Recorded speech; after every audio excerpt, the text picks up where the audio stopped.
I can't, bro. I'm just gonna... Okay. Okay, all right, okay, Maybe? okay. Yeah, like we have a lot of emotions going on. So this episode is going to be a little bit different. This is outside of our usual tone, our usual audience, our usual demographic. In this episode, we want to be talking to white women who voted for Trump, white women who are moderate, white women who are Republicans, white women who used to be Democrats but went Republican. We are talking to you, which is outside of our regular audience, and also we are talking to white women who are liberal and who are Democrats. We hope that you listen to this episode and share this episode with a white Republican woman that you know, someone who voted for Trump, to start a conversation. We are here to have a fucking conversation because we are both very liberal white women who have a platform on the internet. And we're realizing how polarized we are, and we're seeing what might happen in the next 4 years. And we're realizing that we haven't really been connected to a lot of white women who are on the other side of the political spectrum, but we should be because we really care about democracy and we think that you guys do too. So I think this is just like a come to Jesus moment where it's like we just want to have a conversation. So in this recent election, 53% of white women voted for Trump, and the rest Democrat, which is obviously more so. And we were surprised by that. And now I'm like, maybe we shouldn't have been, Yeah. Maybe we shouldn't be shocked at all. Yeah. But at the same time, as Fiji said, it is our responsibility as white women to talk to other white women and white people. But at the same time, again, we're white women. I have white sisters. We have white friends, white aunts, white moms. But as white women, it is imperative that we stick together, that we find community with one another, that we have these difficult conversations. And throughout my life, throughout both of our lives, we have talked to other white women and white people about social justice issues, political issues that they disagreed with us. And I have been really mean in the past. I've been cold. I've been direct, maybe not always super mean, but I've never been nice, and I've never been wanting to actively listen to what y'all are trying to say, I just dismissed it. And that's wrong. And we don't want to do that. And in this episode, like, we truly do come in peace. We want to understand, and just like we want you to understand us too. Yeah. Yeah. Cause I think that's the biggest thing, right? Like, I feel like for so long, it's like, I don't understand you guys. Like, I don't, because the issues that are so important to me, I don't see as important to you, but I'm sure you feel the same way as the issues that are so important to you and your family and the people you love, you don't think are important to us. And I think the media polarizes us. Like on this podcast, we talk a lot about the internet and how algorithms are like tailored to, what your town looks like, what your family looks like, what you believe, and how hard it is to step outside of what you know to be right and talk to someone with different opinions. And I also realize, like, I come from a small rural town with a lot of blue collar white people who did vote for Trump. And I had the privilege of going to college at a very liberal school in Boston and then moving to Atlanta. And here I have found so much community in the Black community and the LGBTQ community. And I have kind of separated and distanced myself from a lot of the white women and white people like you guys that fall more conservative, are more Republican, and voted for Trump, because I just could not understand why you believe those things. But I'm coming to like this point where it's like, I love these people and I love my body and also your body and your rights as a woman so much that I don't think it's helping for us to like build this wall and just not speak to each other. Yeah. Because like we want change. Like we both do, just different types of change. And maybe we don't understand completely where you're coming from and you don't understand where we're coming from, but we can only try to have conversations and like build from there.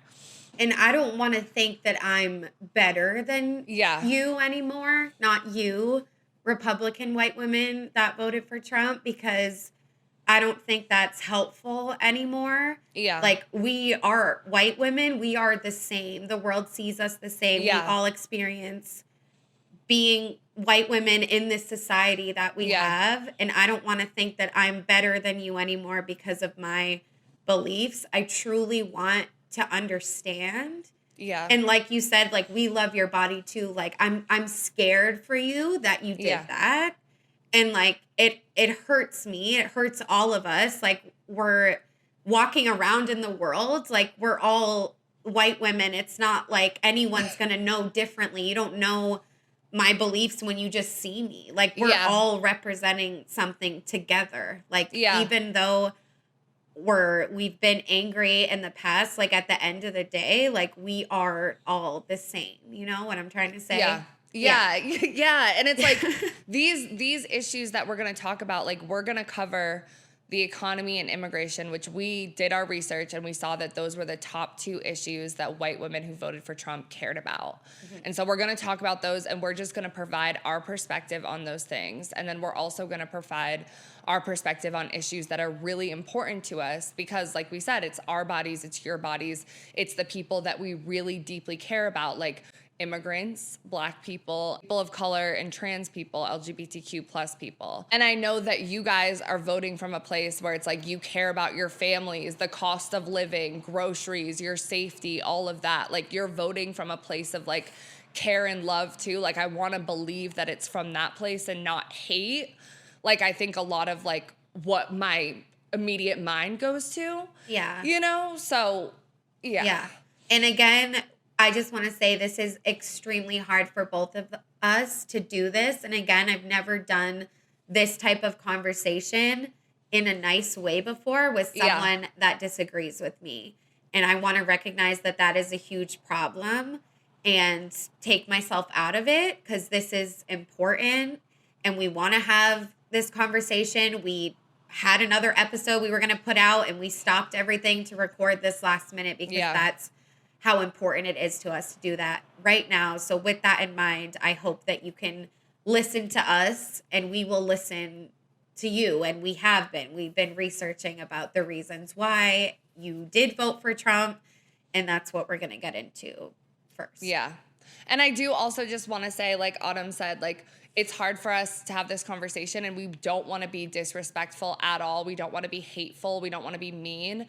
Please keep that same energy in the comments on both sides. We're trying to have productive, good conversations, not be mean to each other. So the first thing that we just want to start with is that I have seen a lot of Republican people and white women posting, you know, why can't we still have friendships? Why can't we still have conversations even though our political views are different? And then I've seen a lot of my liberal friends posting blocked, unfollowed, like people always post this when it's not like their rights on the line, whatever. And like I said, like I would have probably blocked you guys in the last election, but like I also realized that how much more difficult it is, especially when we get into these issues, like it is for my Black friends to see that on their social media and have those conversations, my trans friends, my non-binary friends. And I think that we need to have those conversations. So I don't want to be coming from a place of like not supporting those people and saying that they have the right to block you for their mental health. And you also have the right to block that. You always have control over your own social media and who you choose to engage with. So I don't think that trying to have a conversation or push something down someone's throat that doesn't want it, like I want to respect those people. Yeah. But like we want to have a conversation. And if you're watching this video, like you probably do too.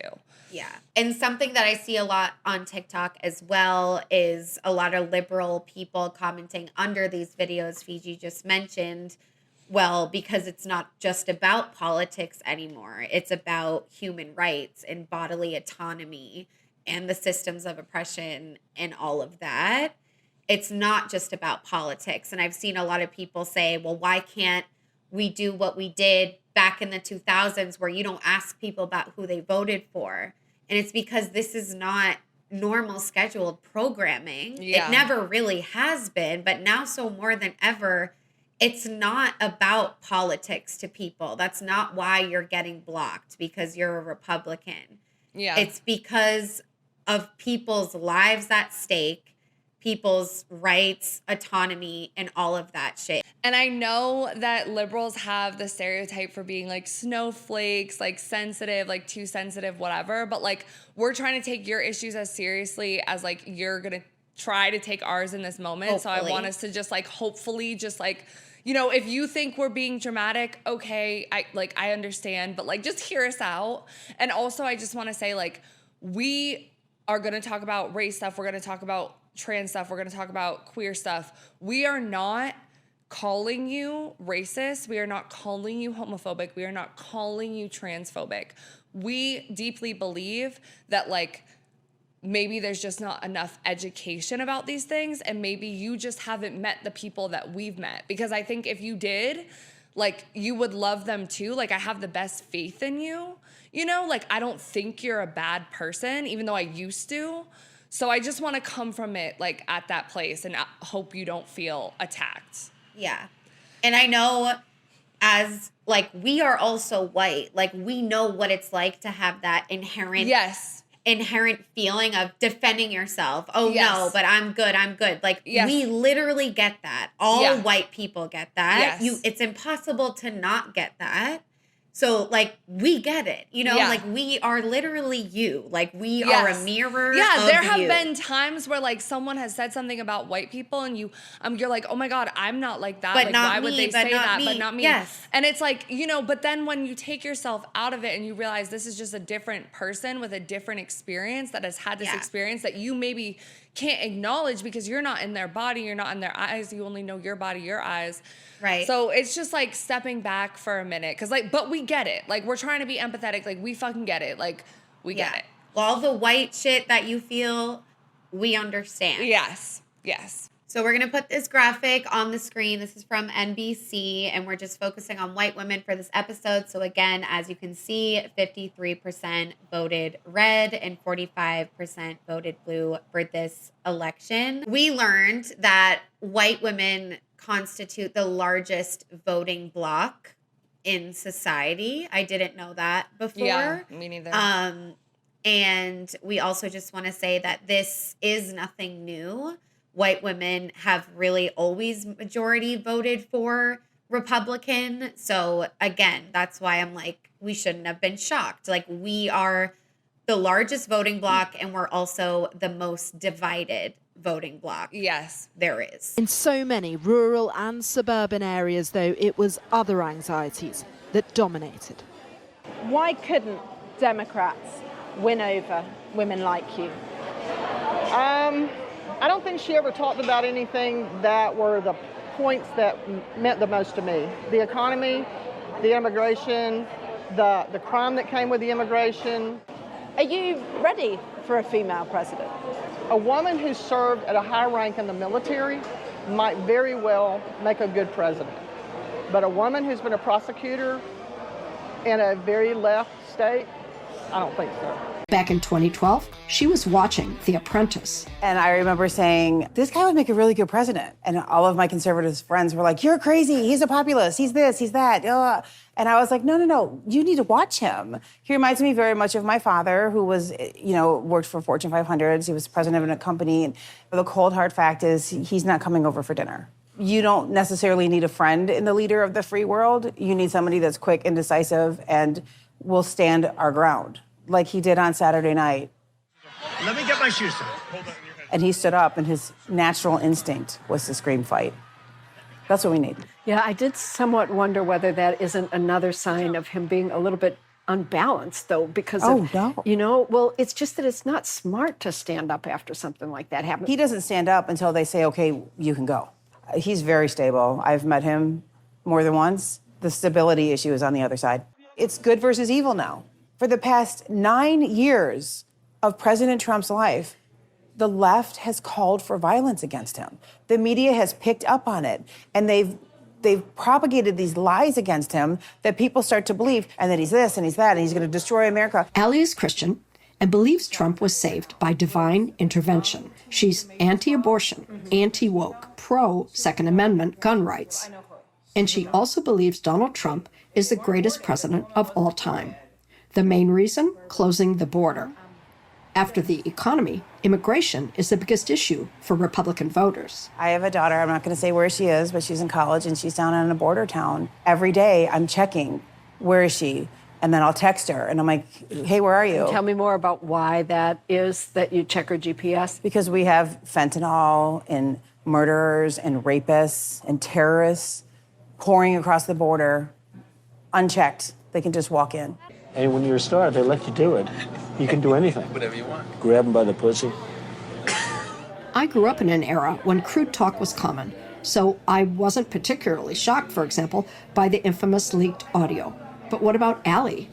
When I'm alone with my friends, I'll drop some F-bombs and do all kinds of things. And is there any tension for you as a woman in listening to talk like that? Why not? Because that's how boys talk in the locker room. So he said something in private.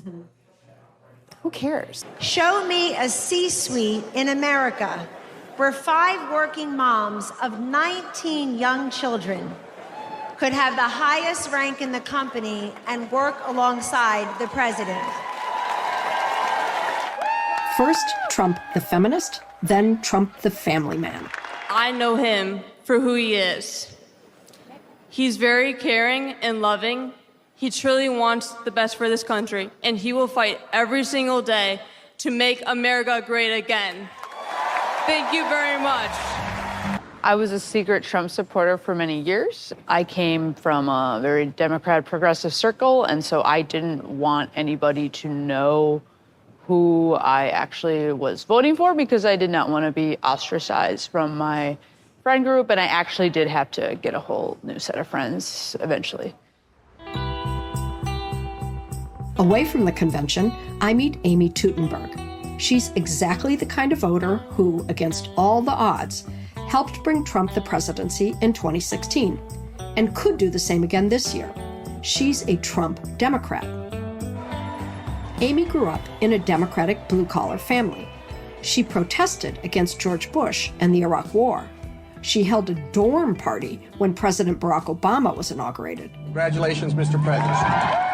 But since the mid-2010s, she was also secretly attracted to Donald Trump's way of viewing the world. Because they're using our country as a piggy bank to rebuild China. Most of my extended family and my grandpa, uncles, they're all blue-collar, union, proud union men in the trades. I don't think we had any Republicans ever until Donald Trump came along, and half of them split off for Donald Trump. Half of them? Yeah. Not the other half. Some conflicts at some holidays. When Trump talked about protecting U.S. jobs by curbing trade with China or putting an end to the unchecked, unmanaged migration over the southern border, Amy sat up and listened. But for Amy, whether it's Trump or someone closer to home, it's clear that actions are more important than words. I grew up hearing a lot of sexist language. I mean, I think even some of my uncles, but those were the people that they were the providers. They were there, like they would be there for you. I just remember my dad got laid off, like even though like they had those views, like they showed up, you know? And so like, you know, they came and like fixed our car and like helped the family. So I think if Donald Trump can do the job better and make the economy better for everybody, that's more important than the language. So it's not a deal breaker for you, how he talks about women? No, I don't want war, and I want to be able to afford a house. So, I mean, I'm not going to date him, you know? So, I mean, it's either just how someone talks versus what somebody does and like the policies they have. So now, as we heard in those videos and the other stories that we read, the economy is one of the top 2 issues for people like you, white Republican voters, white women Republican voters. And we just want to say that, like, we get it. Like, I live alone in Atlanta, Georgia. Like, I have a mortgage. My mortgage raised $400 next fucking month because I didn't file my homestead taxes, which is my own fault. But, like, you know, I have a good job, but I live paycheck to paycheck. Like, I don't have a savings. I don't have a 401k. I like stretch my groceries. Like, and I can only imagine what it's like with a whole family. You know what I'm saying? Like, trust me, I want the prices to go down, like, deeply.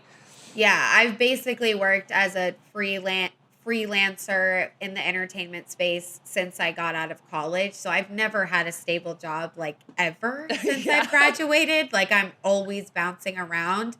Just recently became a freelancer, social media manager. And I also work at a doggy daycare and get paid minimum wage. Like, I go weeks with like $30 and like making it stretch. So like, I understand it's really bad right now. And I get that y'all care about the economy. Like, we completely understand that. So we did a little bit of research about, you know, what Trump has been campaigning for his economy. And a lot of it has been talking about tariffs. And we had to do some research on tariffs because we didn't really know. You know, so tariffs, if you guys don't know, are taxes imposed by one country on goods imported from another country. Tariffs are trade barriers that raise prices, reduce available quantities of goods and services for U.S. businesses and consumers, and create an economic burden on foreign exporters. And we're going to talk about this a little bit more with some more research.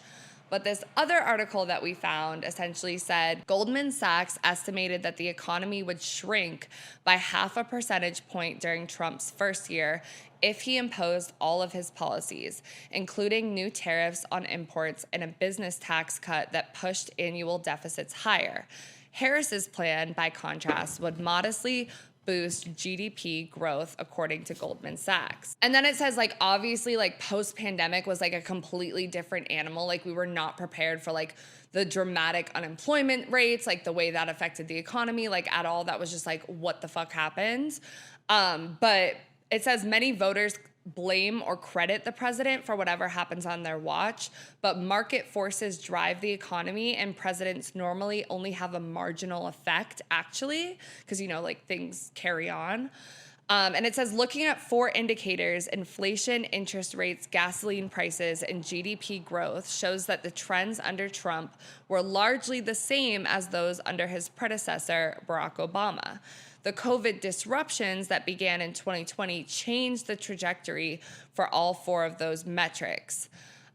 So they're saying it was really, you know, COVID that made this happen. It wasn't necessarily like things we had control over.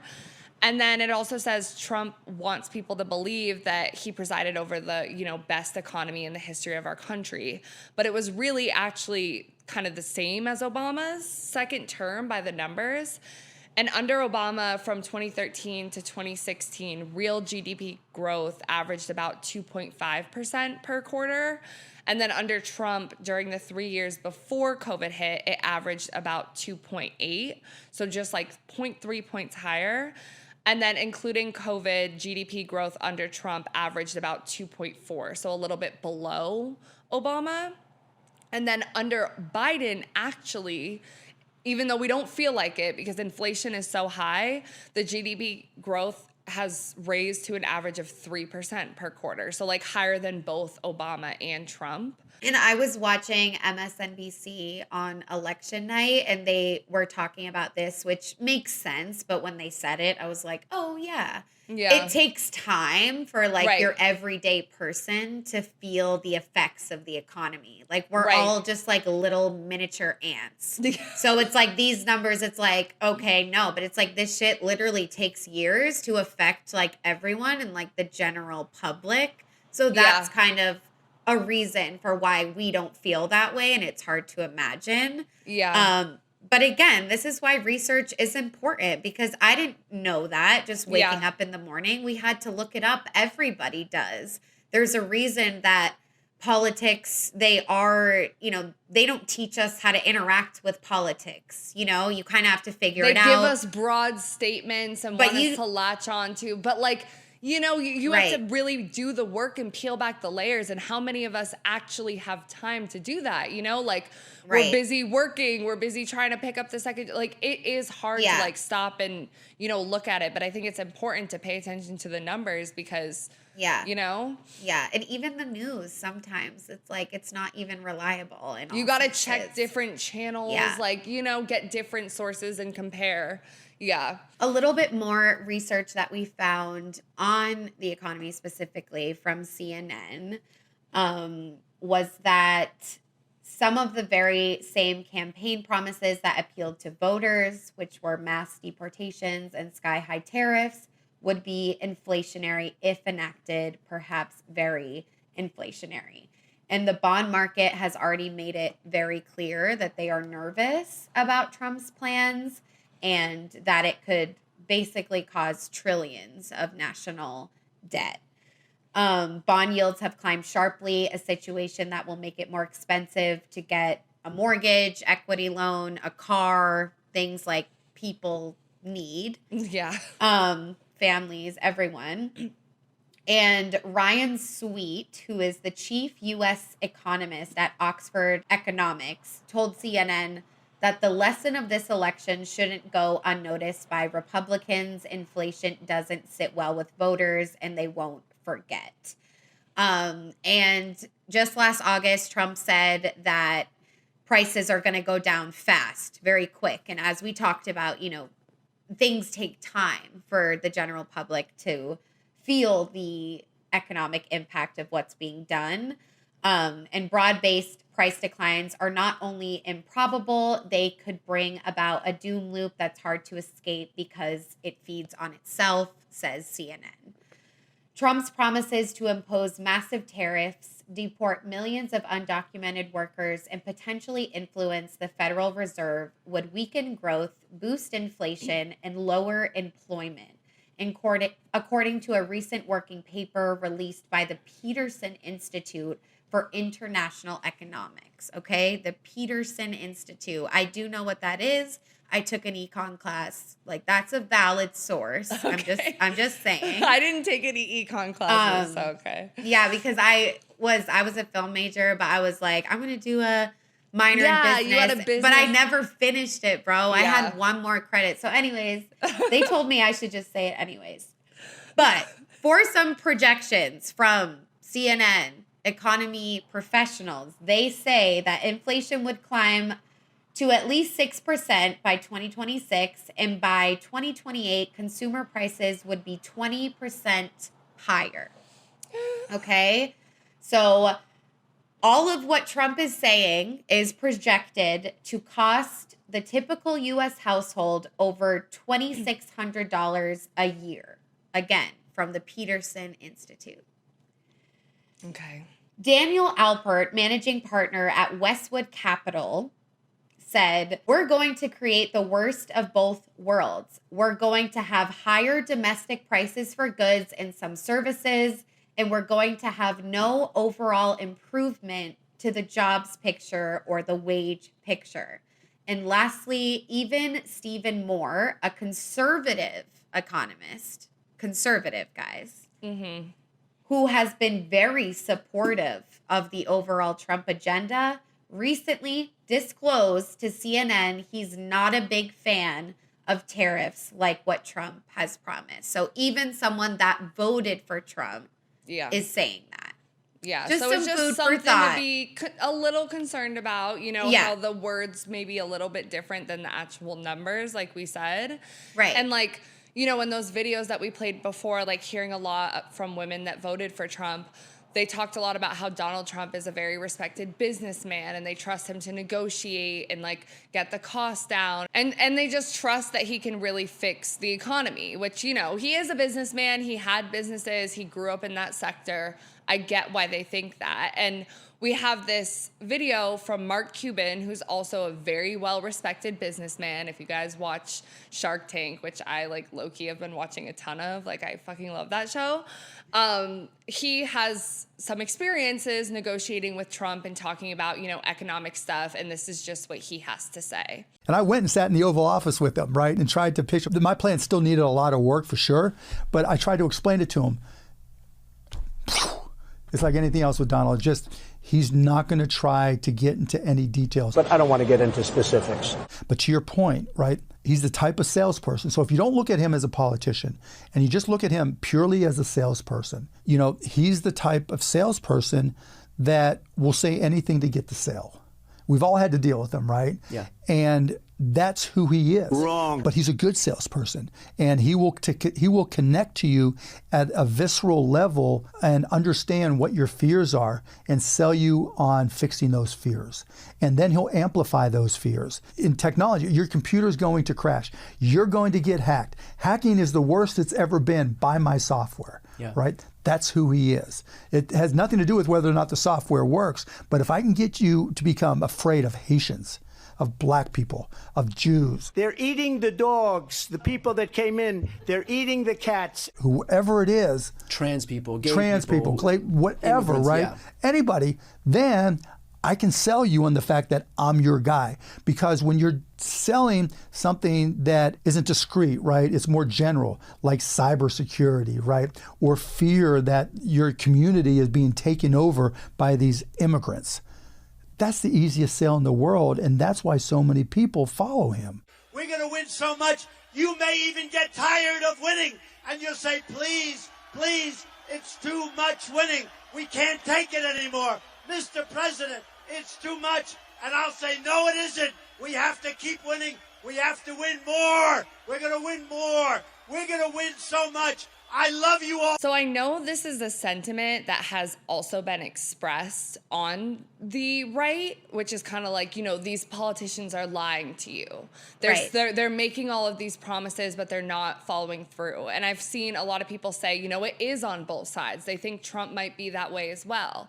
And I think even if you like respect Trump and think he is like the right businessman, and we are going to get into a little bit of his like business history a little bit later, but sales is a thing. Like I work in marketing, so like a lot of my job is to write stuff that makes you want to buy stuff. And then I work very closely with sales. And a lot of that is working on your fears and your insecurities to get you to, you know, spend more money. And so I think like what Mark Cuban is saying is just like, be a little bit cautious, because some of these like broad statements that he's making are hitting on pain points that are so close to your heart. Like, be afraid of like immigrants that are taking your jobs. Be afraid for your safety. Like, everyone's afraid of their job security. Everyone's afraid of their family's safety.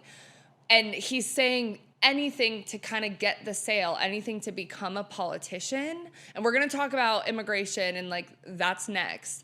But just, you know, with his history of a businessman, even if you respect that and you think he can get the job done, also know that that's like a double-sided coin where it's also the salesman side of him that could be preying on your fears, you know? And I think it's right to look at politicians and the job that they had before or where they come from. Mm-hmm. And a lot of people that were not in favor of Kamala Harris pointed out that she's a prosecutor and they didn't like that.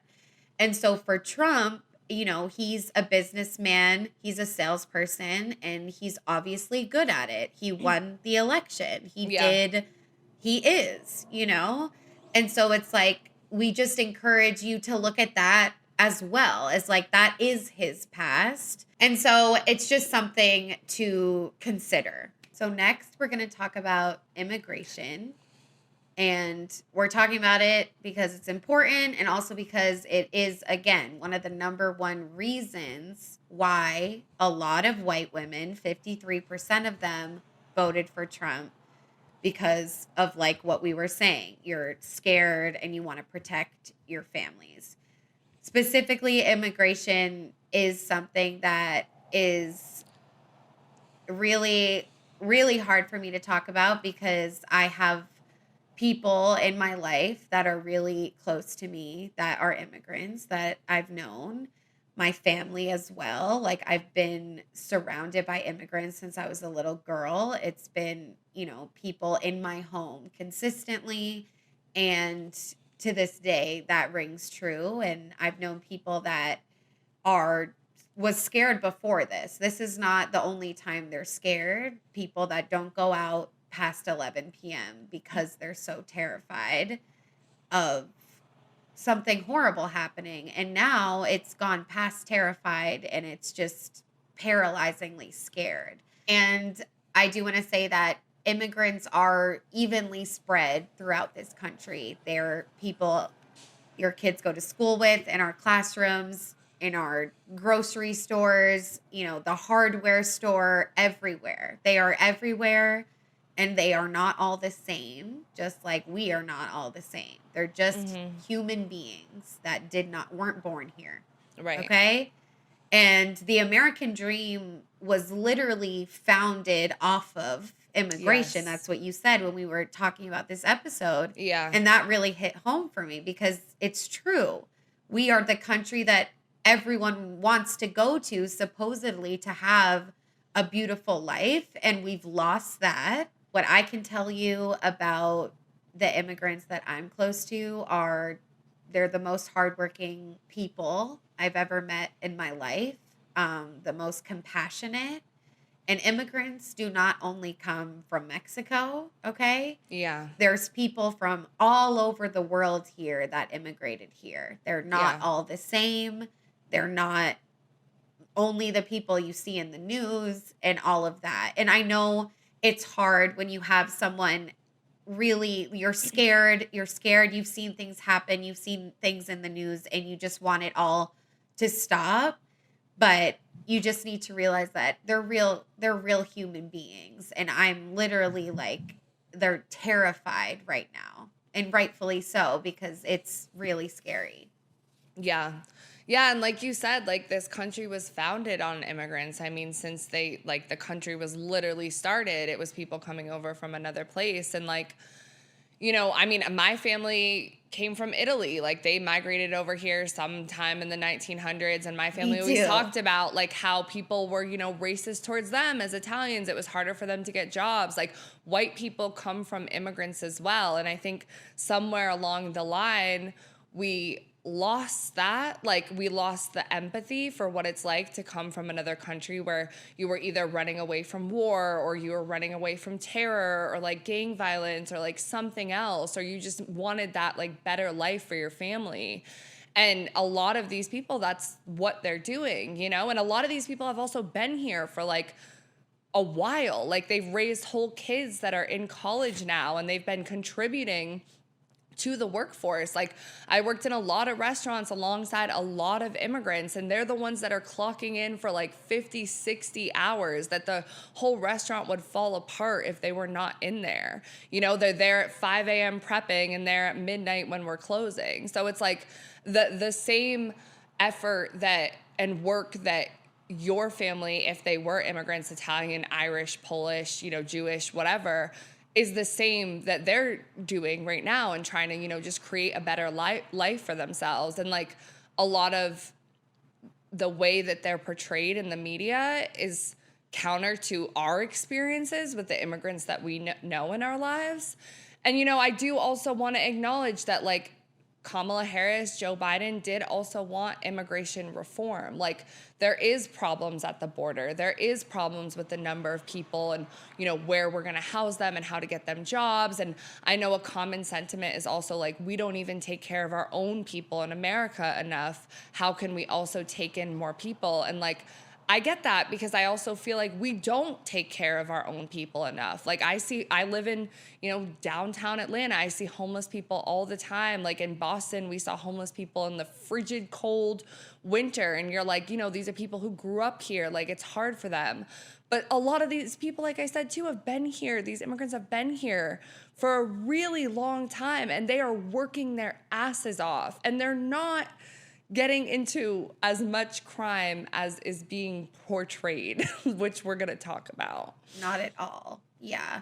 So we did all of this research to just show a different side and give you perspective. We're really conscious. We don't want to be reading quotes. We do want to speak from the heart and have these honest conversations. But like we said, it's important to look it up. You know, we can't believe politicians, not any of them, honestly. Yeah. The National Institute of Justice put out an article called Undocumented Immigrant Offending Rate Lower Than U.S. Born Citizen Rate. So this article did a study between 2012 and 2018. So we know it's 2024 now, but this still rings true in other, sources as well. So basically the study found that undocumented immigrants are arrested at less than half of the rate that native-born U.S. citizens are arrested. Specifically for violent and drug crimes, and a quarter the rate of native-born citizens for property crimes. The article also talks about drug offenses as well. So undocumented immigrants were less than half as likely to be arrested as native-born U.S. citizens. The drug crime arrest rate for the undocumented population held steady throughout the 7 years of data, while the rate for native-born citizens increased almost 30% during that time. So we're going to put a graph on the screen. The turquoise line at the very bottom represents undocumented people. The orange line represents documented immigrants, and the top line that's blue with the highest arrest rates per 1,000 people is U.S. born citizens. Yeah. And I just want us to sit with that for a minute, right? Because it's I'm sure you guys think you're probably US born citizens and have relatives who are. How likely are they to commit crimes? Now think about how likely they're more likely than immigrants. So it's to put that into perspective, it's that your relatives, the people that you care about, maybe they did commit some crimes, I don't know. But how likely are they? And then immigrants in the numbers are even less likely. So it's just what's being portrayed in the media is just a lot different than what it actually is. I know there's these sensationalized stories about immigrants eating animals and doing all this stuff, but everything that in our research we could not find any factual information to back any of that up. It seems to us like a lot of these stories are a little bit racialized to present immigrants in this way and create fear, and also about jobs too, right? When it's in reality, knowing undocumented immigrants and even documented immigrants, how much more difficult it is to get a job, especially when English is not your first language. There are not many places that will hire you. It's usually places like restaurants or construction or somewhere where you can work undocumented. Yeah. But they're, in a lot of ways, they're filling a job gap in our country, And think about, jobs you've had, whether it's in retail, restaurants, school. You always provide your social security number, right? I mean, I've always done that. They don't have a social security number. Yeah. How do you get the job without that? Yeah. They have to go alternative routes to get a job. It is 10 times more hard to get a job. Yeah. So just in this conversation about immigration and stuff, the thing that we're the most concerned about is the actual numbers and how much it's sensationalized in the media as the violence and be afraid and protect your children. So to actually quote something that Donald Trump said in 2017, he said, illegal immigrants don't use guns because it's too fast and not painful enough. So they'll take a young, beautiful girl, 16, 15, and others, and they slice them and dice them with a knife because they want them to go through excruciating pain before they die. And these are the animals that we've been protecting for so long. Well, they're not being protected any longer, folks. And I just want to say, first of all, to call any human an animal is really awful. You know, like I know a lot of people were really upset when Hillary Clinton called like blue collar workers deplorables. And I don't condone that at all because that's not nice language. And I don't think this is nice language at all either. And like, I think Donald Trump is really sensationalizing what's happening because immigrants are not doing this. But I think like Mark Cuban said with the salesman stuff, like he's hitting on a very key point. And if you are a white woman who has a daughter who's 15 or 16, and even like one of the white women in the videos that we played at the beginning who said she's afraid for her daughter that's on a border town in college, it's like, I get why that statement would invoke fear in you to protect your family. Like, that's your family. But, like, I just want to put us into perspective of what's really going on. Yeah, because an immigrant man is not more likely to harm your daughter than a man, period. Like, we have a bunch of episodes on that if you want to check it out about how men are. Yeah. Just kidding. Not the time, Autumn, not the time. But, you know, so it's like, yes. And as Fiji said, calling a group of people animals is absolutely horrendous, especially someone that's voice is heard by millions, if not everyone. It's incredibly damaging and hurtful. And I'm glad that you brought up the Hillary Clinton thing because exactly, we do not condone that type of language for anyone, for any groups, not even men. Okay. Yeah. We have a whole, and I think that's a common. We like men now. Yeah. Like, guys, sort like, of. We are feminists. Like, let's not get that wrong. We're feminists. We're intersectional feminists. We proudly say that we're liberals, all of those things. But we, in our journey throughout the year, like, realized, you know, the issues that men are facing. And I think that's another thing that, like, separates us as women, because I know a lot of white women that are very loyal to like their husbands, their sons, their boyfriends. And like, I think that has created another divide among us where it's like, you know, white men are always the problem. White men are always the problem. And like, when we talk about like crime, I think we also need to acknowledge the like tragedy that is going on with young white boys in our country when it comes to gun violence, and how that really puts children at risk at schools as well. But also the mental health crisis that's going on among boys too. And Autumn and I have done episodes in the past year where we really like deep dive that. And we want to consider them in our feminism and in our liberal beliefs. Like, there is a place for white men in that. We're not trying to eliminate them. There's a place for white women in this too. Heterosexual women, heterosexual men, you know, like, we should come together. It's not, we're not in the like separation game anymore. Yeah.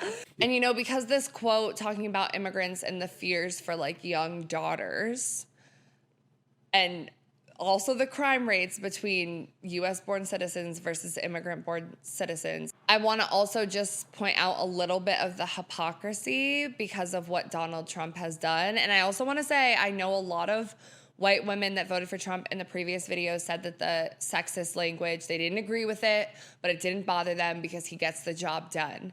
And that aside, the sexist language aside, I want us to focus for a minute and sit with the actual sexual crimes, assaults, and rapes that have occurred by Donald Trump.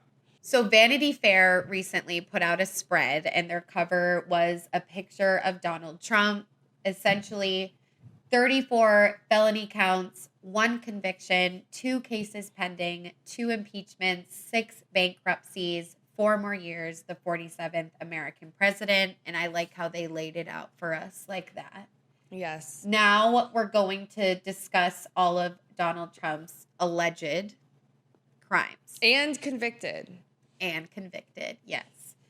So in the 1970s, discrimination against Black renters. In the 80s, sexual misconduct allegations begin. September 2005, Trump is caught on tape advocating grabbing women by the pussy.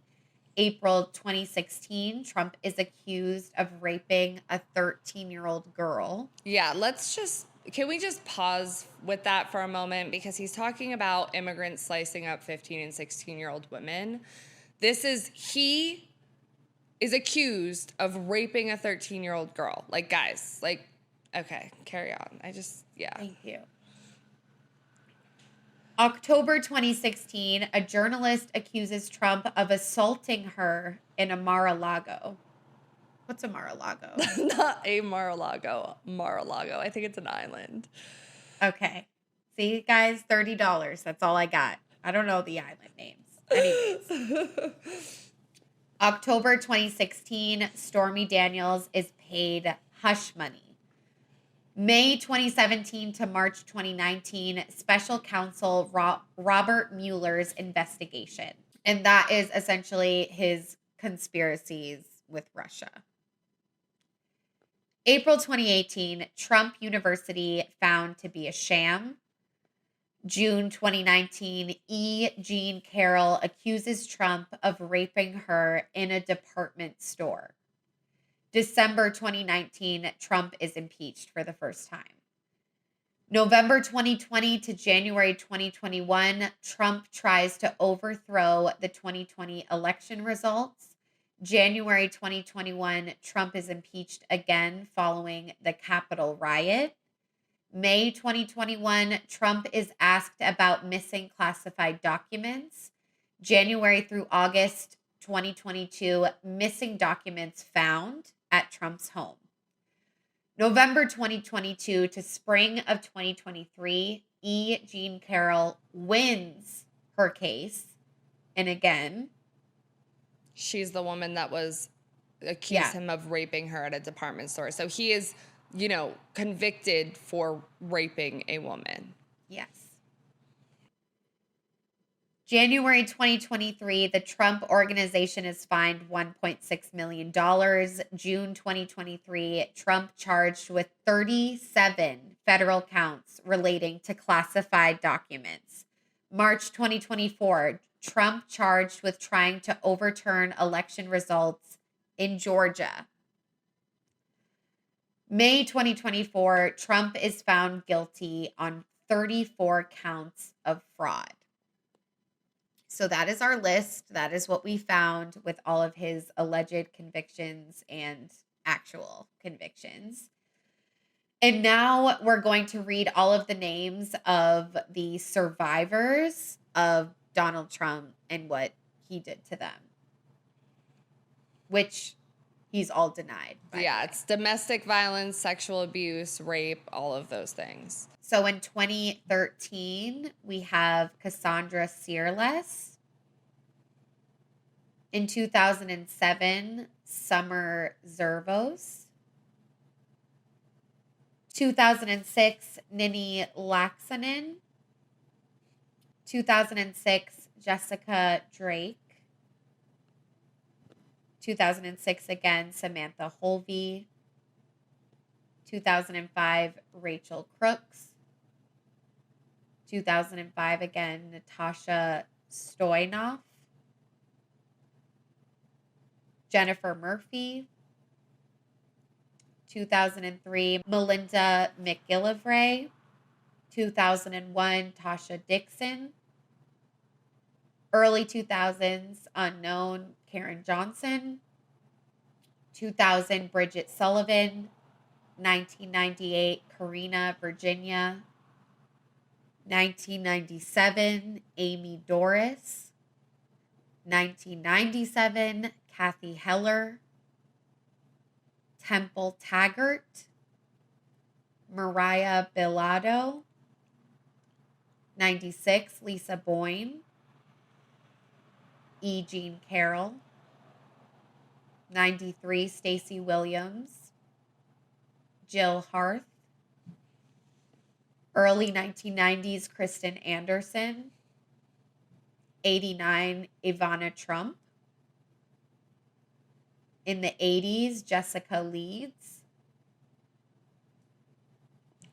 And yeah, a lot of these women also were like 18, 19, in their 20s, very young. Trump was much older when these happened. And we also do know that he was friends with Jeffrey Epstein as well, which we know what Jeffrey Epstein did. And so it's just, this is one of those things that really confuses me because, like, in some senses I get, and we're going to talk about sexism a little bit, you know, and why white women are willing to look past some of these comments.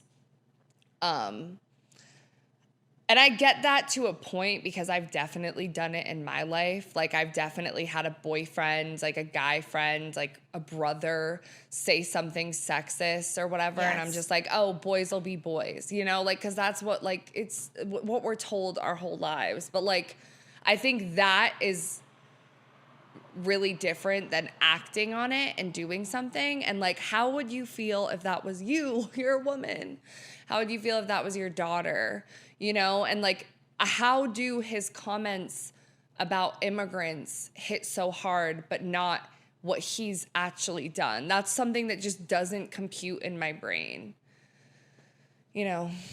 I really do. Yeah, I definitely relate to the sexist remarks and that being normalized in terms of my dad has said so many misogynistic things directly to me and about the women around me that I care and love.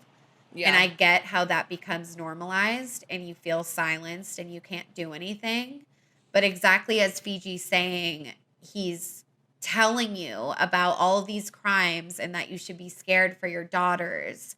And yeah, your daughter's probably not going to meet Trump. She's not going to be around him. But him becoming president, and this is showing America that this type of behavior is okay, and it's showing young boys that. Yeah. And your daughter, whether she's whatever her sexuality is going to be around young boys her age. And that's the impact that you should be worried about. If you don't care about the women that he's done that to, if you don't care about them, if you don't believe them, and the only thing you can relate to is being scared for your kids, then think about that, because he is telling all teenage boys and men everywhere that you can do these kinds of things and you'll get away with it. And honestly, also, you're kind of telling your daughters that this is okay, because like that is someone else's daughter that this has happened to. And like, would your daughter, like, say your daughter leans liberal and Democrat like us, it, with some of the women in my life that are older, and like I would and have been like afraid to tell them about certain things that have like happened to me and stuff like that, because I didn't think that they would like, you know, accept it with open arms and not like blame me. Yeah. You know, and like think about how much that could hurt your relationship with your own kid. You know, so it's just like this shit gets fucking deep. And like I get like the economy being your biggest issue, like the cost of things, but like when we think about the people stuff and the like genuine harm that it can cause to like a person's brain, body, psyche, spirit, like all of that. And I'm sure like, I don't even want to say, you know, some of you women have probably been victims of sexual abuse, domestic violence, rape. I'm a victim or survivor of domestic violence. Like, you know, like as women, we've gone through a lot of bullshit. And sometimes I think we just want to like be like, oh, it's fine. Like we all deal with it. Like I hear that sentiment a lot, but it's not fine and it's scary. And like, I just don't want that man to be my president. Like, I don't know. I just want to hope that you guys don't know this. But if you do, please explain to me like why that's okay to you. Because the sexist comments, I'm like, I kind of get, okay. But like, what about the sexual assault, the abuse, the rape? What about that? But yeah, so let's move on to talking about abortion. So this abortion is obviously like a hot topic in Kamala Harris's campaign. It was like one of the main things she ran her campaign on. And because of that, I thought that more women across races would, you know, vote for her, because like these are really big issues that affect women's bodies, like our bodies. And even if you're like beyond the age of where like you don't want kids anymore, like you've had your tubes tied, like whatever, like this can also like affect your birth control options, like your daughter's birth control options. It can also affect, you know, like I had watched this TikTok where like if you have a miscarriage or the pregnancy fails at any point, on your health insurance, it is listed as an abortion. And a woman was talking about how painful that was for her when she got pregnant and had a miscarriage and lost the baby and then got the bill back and saw it listed as abortion. And when we outlaw abortion, what does that mean for women that go through that? Like, if you've ever had a miscarriage, you know? So it's like, it's a very layered thing. And I know the white Republican women that I've spoken to have been like, you know, I'm not for that stuff. Like, I'm not for like banning abortion or anything like that. Like, that's an issue like me and my boyfriend, me and my husband like differ on. Like, I voted for him for other reasons. And I think a lot of that is also makes it easier for women to think that, because Donald Trump's wife, Melania Trump, you know, came out and said, I'm pro-choice. Like, I'm not for the abortion ban. And I think a lot of women do feel that way, but like, we need to know what this really could mean. Because there's the like theoretical and like, yeah, I don't believe in that. But like, then there's like, what could actually happen. Yeah. And I do think that this particularly, you know, white women who are Christian, when we talk about abortion, Christianity is everything to do with a lot of this. So even if they don't want to ban abortion for the same reason that Trump does, they don't support abortion because they believe that's, you know, or that's their religion. And so what do you do about that? But a lot of these abortion bans are complete bans, even if a woman was raped. Okay. And then a lot of them also ban abortion at 6 weeks or 12 weeks. Now, at 6 weeks, a lot of women don't even know that they're pregnant. Like, they don't know. I got pregnant and did not find out till after 6 weeks when I was like 19. And I had an abortion. And had I not had that abortion, I don't think I would have finished college or like been where I'm at today. I think it would have like very much set back the trajectory of my career. And like, I'm not going to say it wasn't hard. Like, it was hard. Like, feeling that was like, you know, it's not easy. But at the same time, like, I want that right. And I also want the right to birth control, which is also up for grabs. And then the other thing with all of this abortion stuff is when Roe v. Wade was overturned, we saw more restrictive sex education bills than ever before, like record breaking for the year. And we have an episode about sex education if you guys want to watch that. But the part about that that's also scary is that sex education is the only time when a lot of women learn about their options and also what consent is. And I think that, like, because I didn't have the best sex education, I made a lot of, like, bad choices, like, a lot of bad sexual choices, and, like, disrespected my own body by, like, having sex with people who didn't, like, care about me, or, like, said yes when I really meant no because I didn't know any better. And, like, that is the culture that we're like heading more towards. I think we've already kind of been there.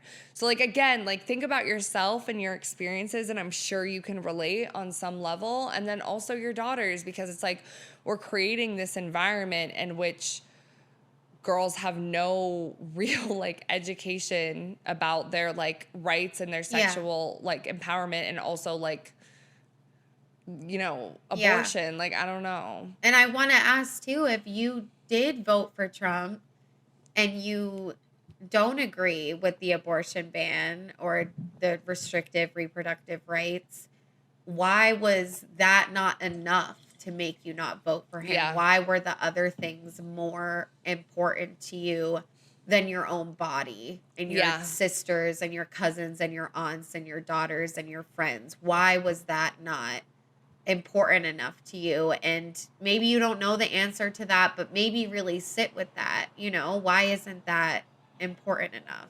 Yeah, because I also want us to consider, like, you can get arrested and locked up for getting an abortion or providing an abortion as like a licensed physician.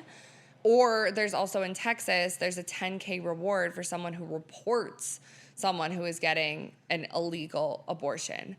But I think as women, we know, and even talking about the fears of like, you know, rape and kidnapping and like all of that stuff, like, abusers are not often like brought to justice. So how backwards of a society are we in where a woman who gets raped and tries to have an abortion is more likely to be arrested than the person who raped her? Like, that doesn't compute to me, and that's, I think, leading us down a very, very scary path.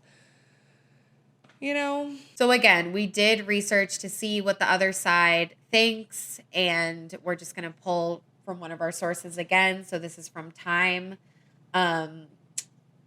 Trump said that he will be a protector of women. Okay, his words. His campaign platform said that he and the Republican Party, quote, proudly stand for families and life, and that states are free to pass laws protecting their rights. It said that he and the GOP will oppose late-term abortion while supporting mothers and policies that advance prenatal care, access to birth control, and IVF, which is fertility treatments. Vance has previously voted against a bill that would increase access to IVF and other fertility treatments. He has also previously supported banning abortions with no exceptions for rape, sexual abuse, incest, but has since aligned himself with Trump's position that the issue should be left up to the states. Trump has come under fire for his inflammatory rhetoric and false claims about abortion during this election cycle. He has repeatedly accused Democrats without evidence of supporting abortion after birth. That is not abortion, but infanticide, which is a crime everywhere in the U.S. Yeah, like, we're not killing babies once they're born. Like, that's not a thing. And also, a baby cannot live outside the womb before 22 weeks. Like, and people have different conceptions about when the point of life starts, depending on your religion, depending on your background. And again, like, your body, like, whatever you want to do, I support you. Like, if you don't believe in abortion and you never want to have that, I want your right to do that. But I also want you to believe in my right to have an abortion, you know? To choose. Yeah. And if the cycle of life and you're stuck in that and your Christian beliefs are overshadowing everything, think about the incest and the rape. Just think about that part of it, you know, and hopefully that could maybe open your eyes to what we're saying. Like, how is that fair at all? And how is that a blessing? Yeah. And another thing too, I was having a conversation with a white woman that I know that voted for Trump post-election, and we talked about abortion, and she was saying, you know, like, she's not completely opposed to it. And I was sending her resources. She was doing more like looking into it. And she said, like, you know, she's had one in the past, but like in her mind, she was like, you know, it should be left up to the states. And if you don't like it, you should just move. And it's like, you know, I get that. And that sounds all great and like perfect. But at the same time, like, again, if we go back to the economy, the cost of living, how much it takes to really uproot your life as a single person, let alone as a family or whatever, and move somewhere else, get a new job, reestablish yourself there.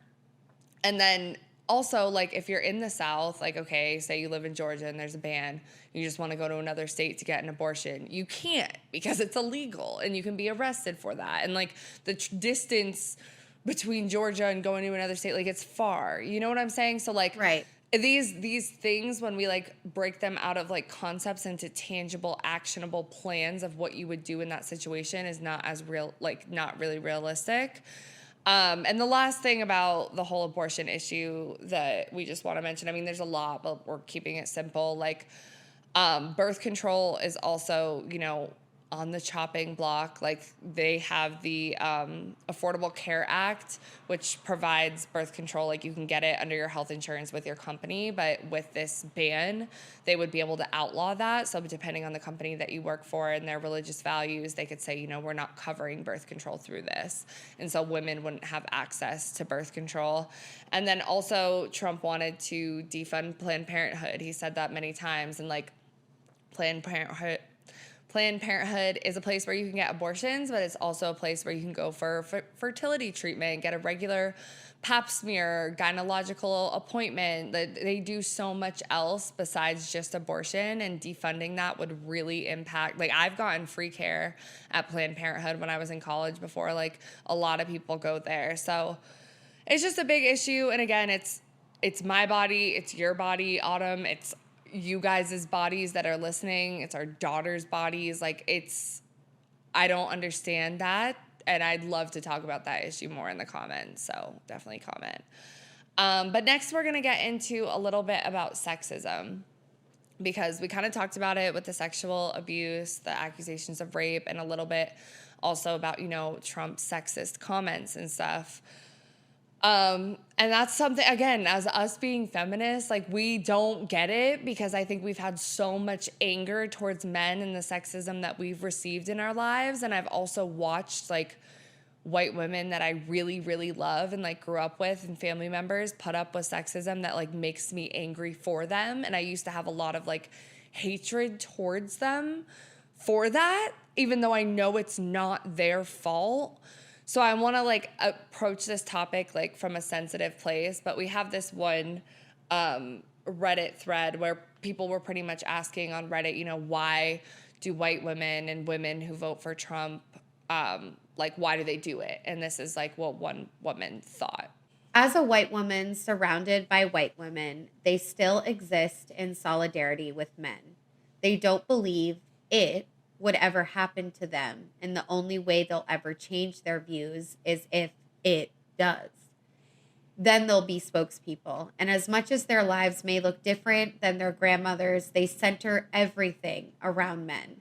How to get one, keep one, switch to a better one, etc. Most of the women I know are almost laid flat daily, taking care of husbands and children and working, but they keep doing it and waiting for a medal that will never come. And that part, like, the waiting for a medal that'll that never was a come, poem, what we just like, read. It's so real. And, like, this shit, like, it just strikes, like, such a chord in me, because it's like, and this is, like, what we were talking about in the beginning. Like, we have white women that are our moms, our, like, sisters, our aunts, our neighbors. And, like, growing up, I remember, like, you're a kid, but you, like, watch so much of it happen. And all the women in my life were, like, taking care of everybody else before themselves, like, everybody else. And a lot of that being men, because husbands, uncles, grandfathers, sons, all of that stuff. And, like, I get why they do it. They consider it their role as the stay-at-home mom, as the caregiver, as the woman of the household. And a lot of them are happy to do it. Like, the moms that go to, like, talk to their kids' teachers, and they're active in the community, and they're at every soccer game, every football game. Like, they really, really care. They make their husband a lunch. Like, they care about their family and their community so much. Like, the first person to bring you, like, a new meal if you just moved in, or if you had a family member die. Like, and I admire the women in my life and my community that do that. But it also, like, breaks my fucking heart, because I watch the white men in my life kind of operate on this field of, like, like, everything just happens for them. The house gets clean, the food gets made, the kids get taken to practice, like, all of that shit just happens. And, like, I know at family gatherings and, like, other stuff with just women in the community, like, the women will sit and talk about that. They'll be like, oh, men just don't understand. Oh, they don't get it. Like, oh, what it would be like to be a man. Like, I think as women, we can all, like, get that. But what I don't understand is why we accept it, and how a lot of women I know that are also Democrat but living with a Republican man, or maybe have changed their views because of a man that's, like, really for Trump or something like that. I'm just like, when are we ever gonna, like, prioritize ourselves? Yeah. Why can't we dare to dream bigger? Yeah. And even if me, myself, and I identify as a queer person, I'm attracted to all genders. And I've said, like, I can't wait to be a housewife someday. I can't wait to take care of the kids and not work. Like, I genuinely... You want that. I'm a Taurus. Like, I like to relax. Like, that sounds good to me. But it's like, there's a difference between liking what you're doing and, like, feeling like that's the only way for you to go. And as white women, and you've watched, I grew up in a different situation, so I didn't really see white women acting like that. I was in a queer community, essentially, like surrounded by kids with queer moms when I was little. But I obviously know that. And this goes to a lot of like all women, like we have this situation. But for white women specifically, it's like we were talking about, it's like it is a very specific thing. And you think about women that would literally take a bullet for their family, love their family so much, the blue collar family, the nuclear family, the American family, and they would do anything for their family. And what I just struggle to understand is how do women that care so much about their family and their neighbors' community not extend that empathy to people that Trump is harming and talking about harming, like undocumented immigrants, like BIPOC people. Like other families that just look a little different than them. That's what I don't understand. How can they, you know what I mean? But they've filled that role in over time. And like, I know you've seen it like in your community more, like even with, you know, your mom too. It's like moms are superpowers, you know, superheroes. And like, I've seen it with my mom as well, even not being straight and in a blue collar like whatever, neither is yours blue collar, but it's like, why is that? And then you still can't have the empathy for other people. Yeah. And it's like sad too, because I think like for a while, like I didn't want to be like that at all. Like I know you wanted to be more like not a housewife, right? Completely, but it's just like a personality. But it's something that you wanted. Not, but like I very much wanted to separate myself from that, because I'm not gonna lie, like for a while I did kind of look down on the women in my life that were like that, because I was just like, you know, why don't you want to be better than this? Why don't you want to have a career? Why did you put his dreams before yours, or like even my life before yours? Like, what about you? Because I see you like stressed. Like I see the women like stressed and like baking everything and cooking everything and cleaning everything. And I'm like, I see a flurry of stress and no time for yourself. But like, since I've gotten older, I'm just like, I feel it in my own life, not even having a family and just feeling the pressure of being a woman and having to keep everything together. And I do respect it more now. And I'm realizing that me not having respected that was also my own internalized like sexism. Yeah. You know what I'm saying? Because I think it's... I agree with that, because the housewife thing is relatively new. I definitely looked down on girls in high school that just wanted to get married, dreamed about their weddings constantly. Yep. I was never a kid like that. I've never dreamed about my wedding. I have no idea what it would look like. Probably something like with the fairies and the forest. But it's like people, that was like their whole identity. Their whole life, yeah. And I did look down upon that. I was like, wow, that's sad. And it's not sad. It's not a bad thing to want to be in love and like want to have a family and like want those things and like be straight. But it was almost just like, dare to dream bigger. Like, why don't you want bigger than that? You can have the husband, you can have the family, and you can have like, you know, hobbies too that are not cooking and cleaning. And that's like, if you want. If you want to, right? And if you want. But if you don't, that's also okay. And like a lot of the women in the beginning videos that were talking about why they voted for Trump, it's like they see him as a family man. They see him as this like protector, provider, that they identify with their family, like the men in their lives that they know. They that see are the men workers. In their lives in him. They see them in him. And I'm like, I can't help but find that a little bit sad, because I think it speaks a lot to all the slights, all the little sexist comments, the little like ignorance, the way that men just ignore our bodies, our issues, our whatever, to focus on their stuff. Yeah. Yeah. You know? And not even ignore. They don't even consider it. It's not even on the table for consideration. It's not even a thought through their mind. Yeah. And it's like, you know, maybe the difference is it's like, I really, like, honestly don't have any men in my life that I look up to. Really not one. I maybe had an uncle that recently passed. I definitely looked up to him. I looked up to my grandfather on my mom's side, but I'm like, I can't relate to the way that they see their family members in Trump. And it's like, well, I get that. If that is some familiar feelings you see, you're represented, like, okay, like you're drawn to him for that. But and I get that too, because like, okay, like I like my mom, for example, like her father was a Trump supporter. He was very passionate about being a Trump supporter. He lived in Florida.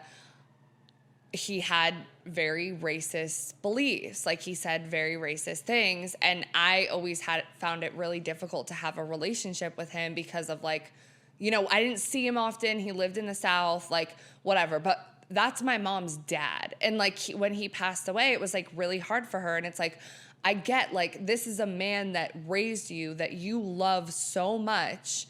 And, like, you are willing to look past those things because that is your father.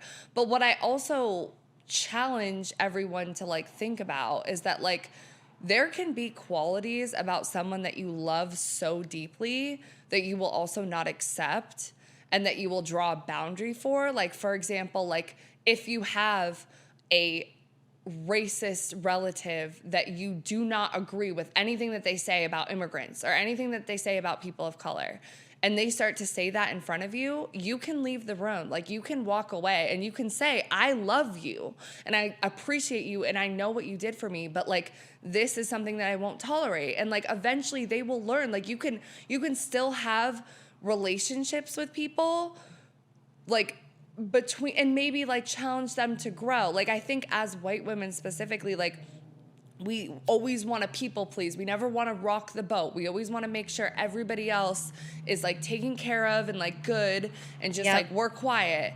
But it's like, you know, no, you have that right to, one, not feel uncomfortable, because if you don't agree with that, like, and a lot of these women in the beginning videos they don't agree with what Trump's saying in these sexist comments, but they see it because they see it in their families. And it's like, you have the right to say that makes me uncomfortable or leave the room. Yeah.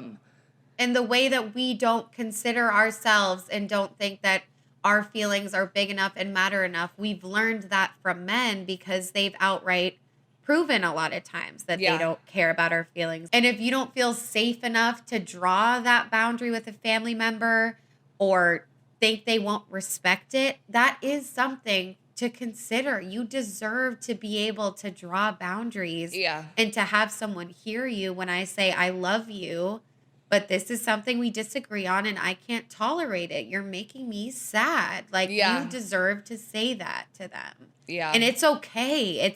It doesn't mean you don't love them. It doesn't mean they don't love you, but them silencing you is a big problem. And if you feel scared to say, well, actually, I don't agree with Trump, you know, that's a problem and that's a scary place to be in. And I'm sorry if you're in that position and that you are dealing with that. Yeah. And it just breaks my heart because it's like the shit that you guys are putting up with, you know, because these other issues are more important to you. But, like, that, like, I'm just like, I get it though, because there's been plenty of times where I've heard sexist shit and I've just let it pass because I don't want to, you know, like, I completely fucking get it. And it's just you and that person that said something horrible. No one else is around. Yeah. Okay. There's no performative pieces because no one's watching. Yeah. You think it's like, oh, well, we just say that. They just say that in the house. It doesn't have real life implications. But, like, just he didn't mean it like that, though. Yeah. But, like, just like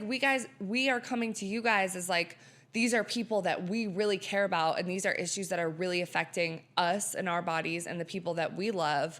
Like, I just challenge you to, like, consider, you know, how those comments are, like, little microscopic, if you will. I think they're a little bit bigger than microscopic, but, like, ideas of what else can come. Like that snowballs into bigger issues. And if you don't believe that, like you are complicit in it. Yeah. And maybe even it's sinking into your brain and making you think differently about yourself and other people because you're around it. Yeah. You know? And I know you don't want your son to talk like that. Yeah. You know? And that's, you know, if the president's talking like that, he is going to talk like that. Yeah. So. Okay, so next we have this story from this one woman who kind of was in this position that we're talking about and then like eventually kind of like found herself. So we're just gonna read this. She says, like many women, I lost myself into what is supposed to be marital bliss, the mental oblivion where your husband and children come first and you come last. I learned it from my mother. My mother bought herself new shoes maybe twice in my childhood, but we had clothes every new school year. She would force us to eat meals neither she nor we liked because my dad liked them. We all sacrificed for dad, and in unconscious ways, she made us resent him for the meals we hated and a handful of other things. We loved dad. We just didn't like all the things we had to do because mom and dad liked or wanted them. Giving wholly of ourselves is not just our mother's influence, it's cultural. According to Tara Hunt's article, Would You Sacrifice Love for Greatness on Forbes, the Boston Consulting Group says the majority of responsibility in the home falls on working women. According to Pew's research poll, 47% of Americans feel the mother should work part-time. 33% felt she shouldn't work at all. This is what American society deems best for a mother with children. On the other hand, 70% of Americans felt men were better off working even if they had children. It's culturally the norm for women to have to give up something as important as a career for her husband and children. Women are also more likely to give up a job or promotion or cut their hours for their family than a man is. We're expected to sacrifice our careers for our partners. Let's face it, giving our all to someone and leaving nothing for us is exhausting. Think of all those late nights and early mornings you spent giving up your needs to take care of everyone else. Now think how incredible it will be to say to your partner, it's your turn, you handle this, I'm taking time for me. There's empowerment in realizing you matter as an individual, that you are not there for the service of everyone else. But yeah, this woman just talks about her own journey and, you know, realizing all of this stuff, going back to school, like prioritizing herself and not her husband and everything. And I think it's important for all of us to do that work. Like, I think it's a lifelong journey. I think the way we're socialized and the way we grew up, like with our mothers, like she's talking about in society, like that's just how things are. But I just, like, again, like challenge you guys to think about how you're doing this in terms of politics and how, like, you are literally putting your bodily autonomy rights, like, up for, you know, more men-centered stuff, and for a sexist man that has sexual abuse convictions and like all of that stuff. So it's just like, you know, like it starts with micro challenges, I think, in your home and with the men in your life while still loving them. And it's okay to love men who fuck up. Like I definitely have. But when it comes to politics and like these big issues that can like really impact, you know, your body and like other people and everything like that, like at least now that he is elected, it is what it is. Like, you know, in local elections and when you can, like maybe write to your senators and your Republican senators, even the ones who like you really like, if they're a certain way on this issue, and say, you know, if this issue matters to you, say something else, you know? Yeah. Yes. So now we're going to talk about trans issues, LGBTQ issues. And I just want to quickly say that, again, I grew up in a household with two moms. I identify as queer. I have a brother that identifies as queer. You identify as queer. Basically, everyone I know identifies as queer. So, again, this is really hard to talk about, but we're trying to understand. Okay. So, basically, again, going to research about the other side, about Trump, Republicans, etc. He vowed to pass a federal ban on gender-affirming care for minors and to redefine gender at the federal level so that male and female, as assigned at birth, are the only recognized genders. Don't say gay type of policies targeting LGBTQ students in schools were a big part of Trump's campaign, and to keep men out of women's sports, which is a transphobic remark. And Vance introduced a bill threatening to jail doctors who treat trans youth patients. These policies would be an extension of Trump's first 4 years in office, which saw a relentless onslaught attacks against the LGBTQ community. Banning out trans people from serving in the military is an example. Also erasing mentions of LGBTQ plus people from federal websites, rescinding protections for trans students in schools, and opposing workplace protections for LGBTQ folks. His administration also banned people with HIV from military deployment, disbanded the Presidential Advisory Council on HIV/AIDS, and slashed global funding for HIV prevention and treatment. So again, a lot of specific bans directly targeting trans people, gay people, queer people. LGBTQ plus Americans were already faced with an onslaught of anti-LGBTQ plus messaging during the entire campaign. He was very vocal about his opposition to trans rights, with right-wing groups reportedly spending tens of millions on advertisements branding the trans community as a threat to public safety. Again, just like he says that immigrants are a threat to public safety. It's tugging on your heartstrings because he's talking about kids at school. He's using that, okay, to demonize these people. And tens of millions of dollars. Like, think about that spend. Yeah. Yeah. As a businessman, that's what he thought should get 10 million. Right. This is what he thought should get 10 million. There was a commercial basically saying Kamala is for they, them, meaning gender nonconforming people, non-binary people. President Trump is for you. So that's what he's saying. Kamala's for they, them, but I'm for you. So you can see who he's talking to. You know what I mean? So during his first and only debate against Harris, Trump infamously said that she supports transgender operations on illegal aliens that are in prison, which LGBTQ advocates later clarified refers to providing medically necessary care to people in custody as required by federal law. So again, we have the use of the word aliens too. That's a very outdated term. It should have never existed. It's extremely hurtful and, you know, maybe not as bad as animals, but this is how this man talks about groups of people. Anyone that's not white and a man and is rich, basically. Yeah. And I think a lot of the stuff that I've seen and people, like, I get it from the point of, like, if you are, you know, in a community where you don't know any queer people, you don't know any trans people, you didn't grow up with that, it can be confusing to be like, what do you mean they, them?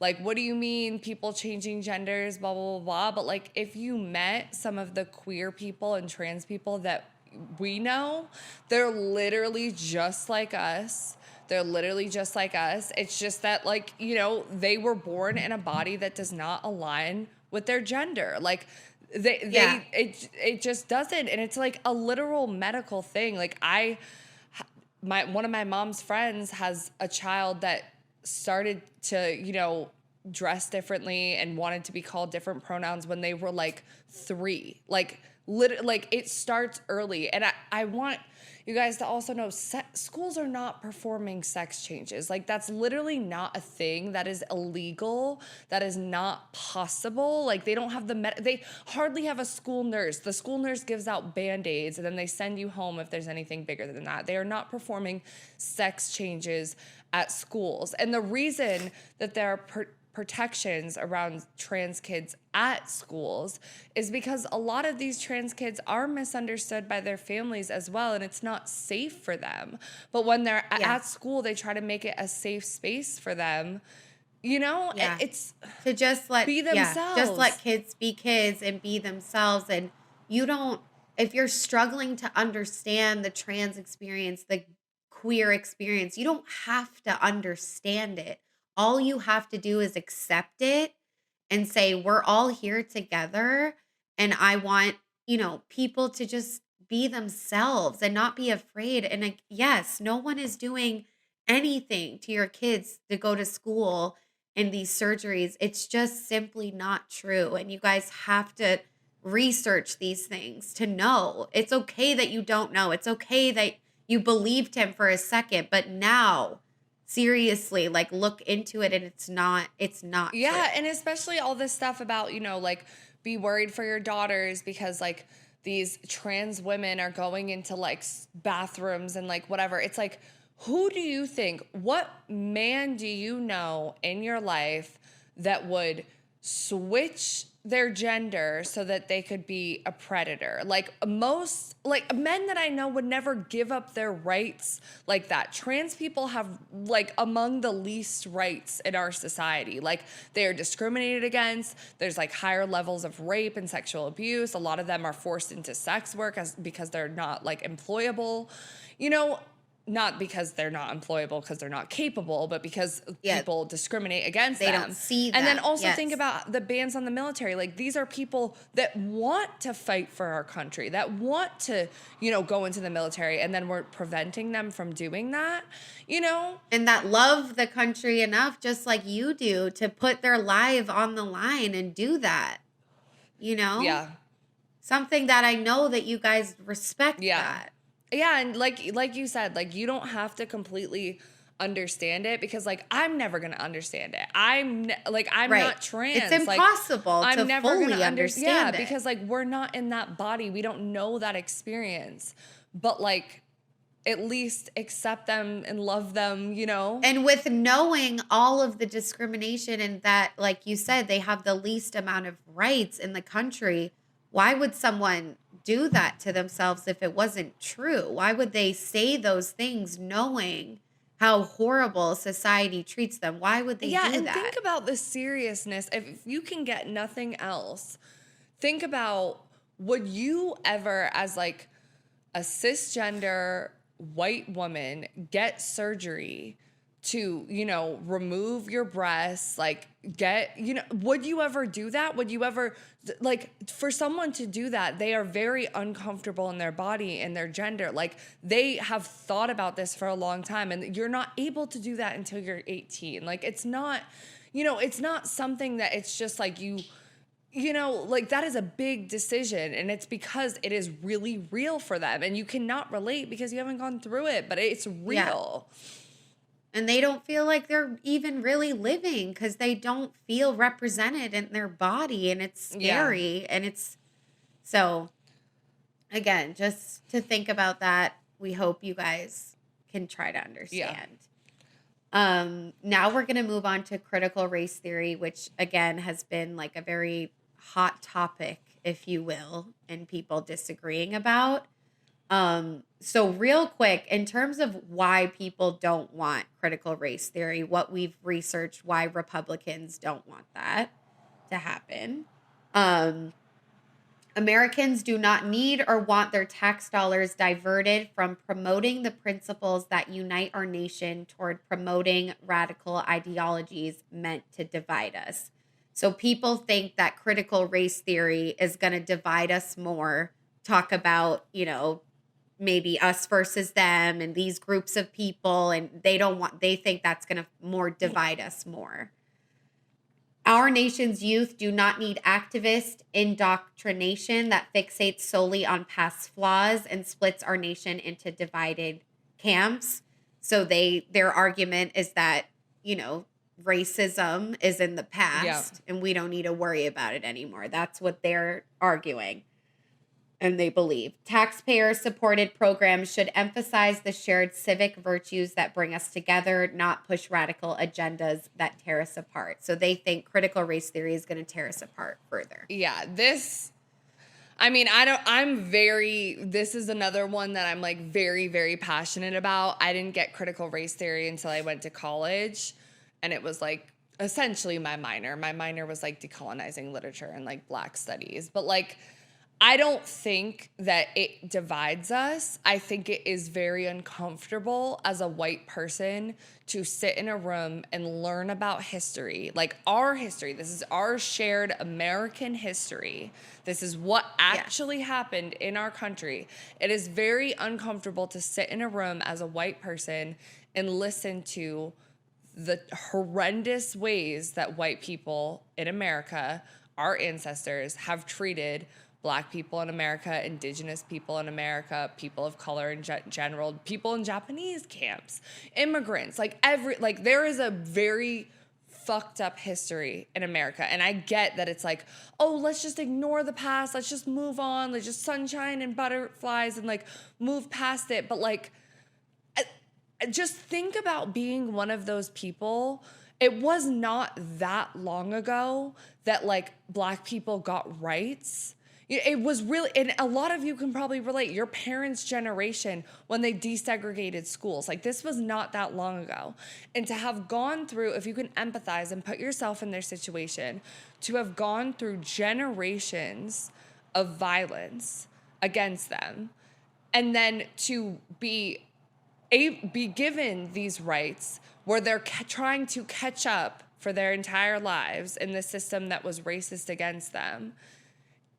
It like the American dream is even harder for them. And all that they're asking is that we just like learn about that, because I believe if we learn about that, it brings us closer together, because we need to acknowledge it. You can't ignore it. You're never going to understand. You're never going to like understand. I mean, think about it even in terms of sexism. Like we can't ignore the fact that women couldn't own property without a husband until like not that long ago too. Women couldn't vote.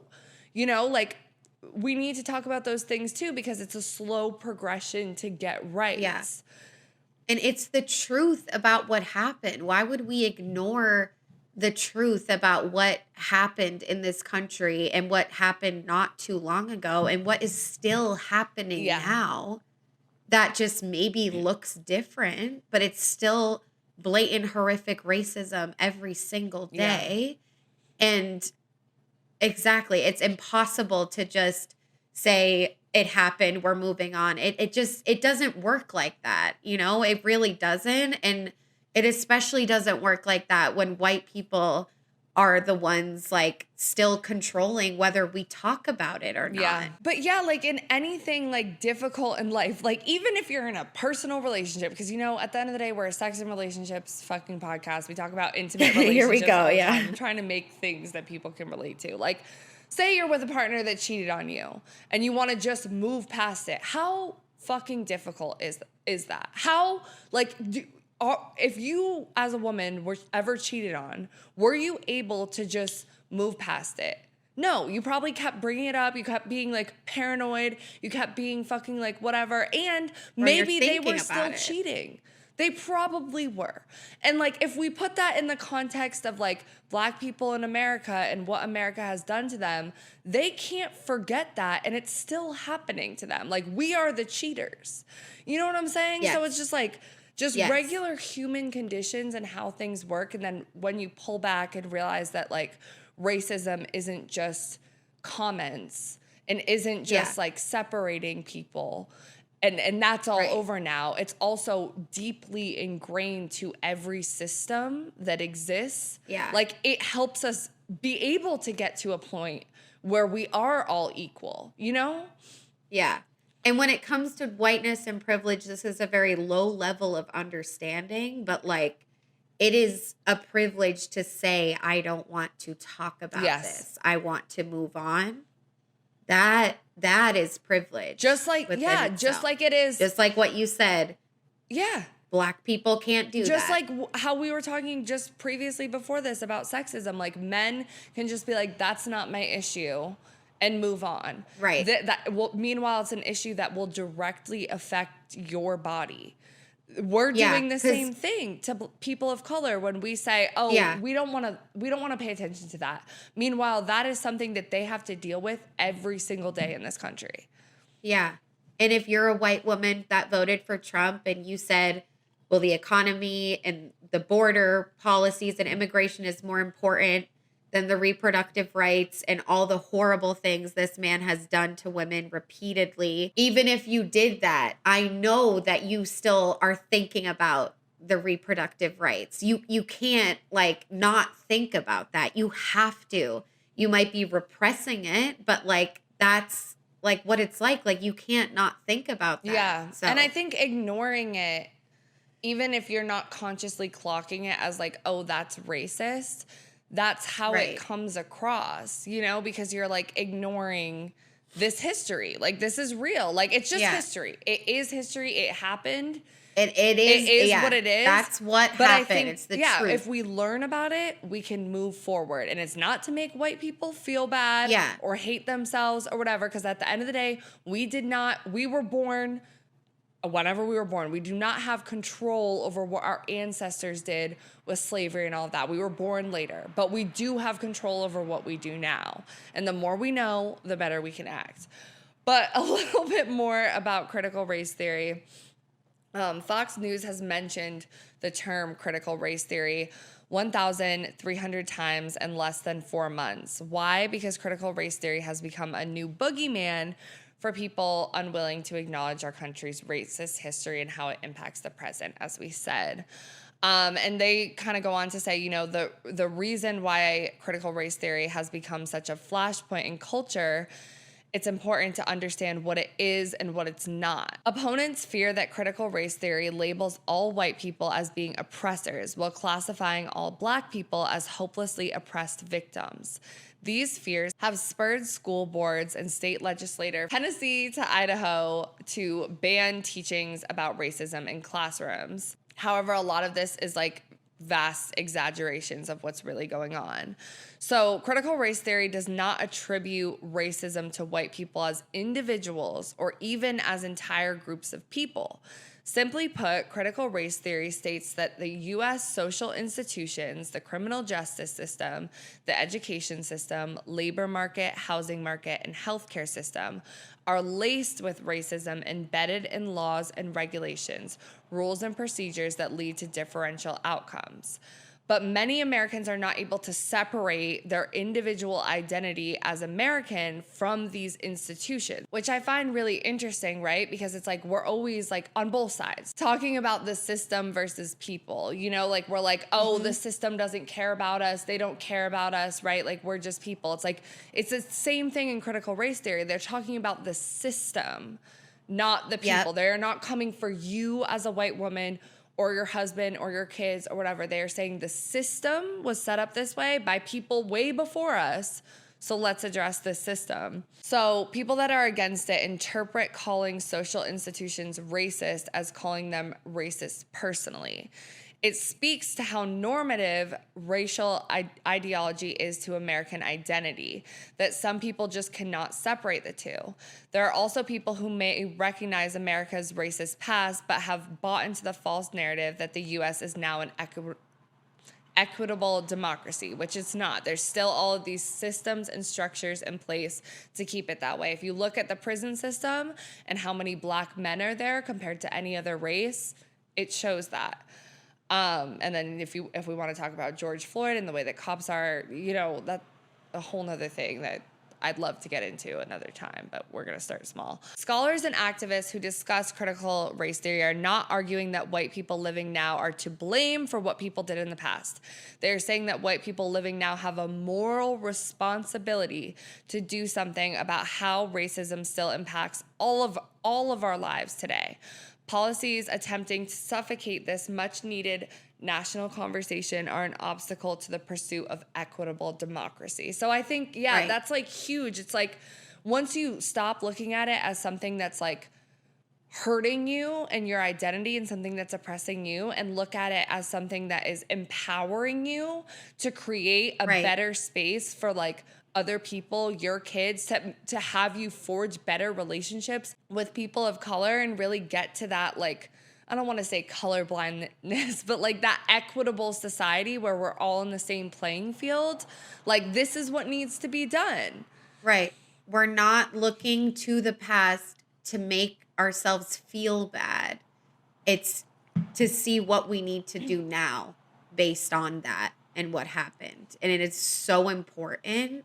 And racism in the system is never going to go away without that. So pushing everything and just saying, oh, it's different now, that all was so bad, but it was in the past, is not working. And it's never worked. It's not going to work. And we need to figure out what we do now based on that. Yeah. There's no time to feel bad about anything. But I do want to say, it's a moral responsibility. It's not that it's not hard. Like, it's not that, like, learning about these things, sitting with them, like we said in the beginning of this section, like, you might feel like shit. Like, your kid might be like, damn. But honestly, children, if they grow up learning these things, they, like, especially, like, they're not going to be...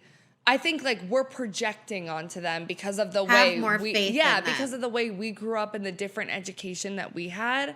But, like, you know, is it difficult? But again, if you separate your mind as, like, I am not a person that owns slaves.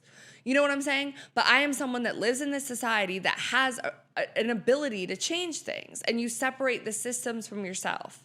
I think that can create a lot more progress.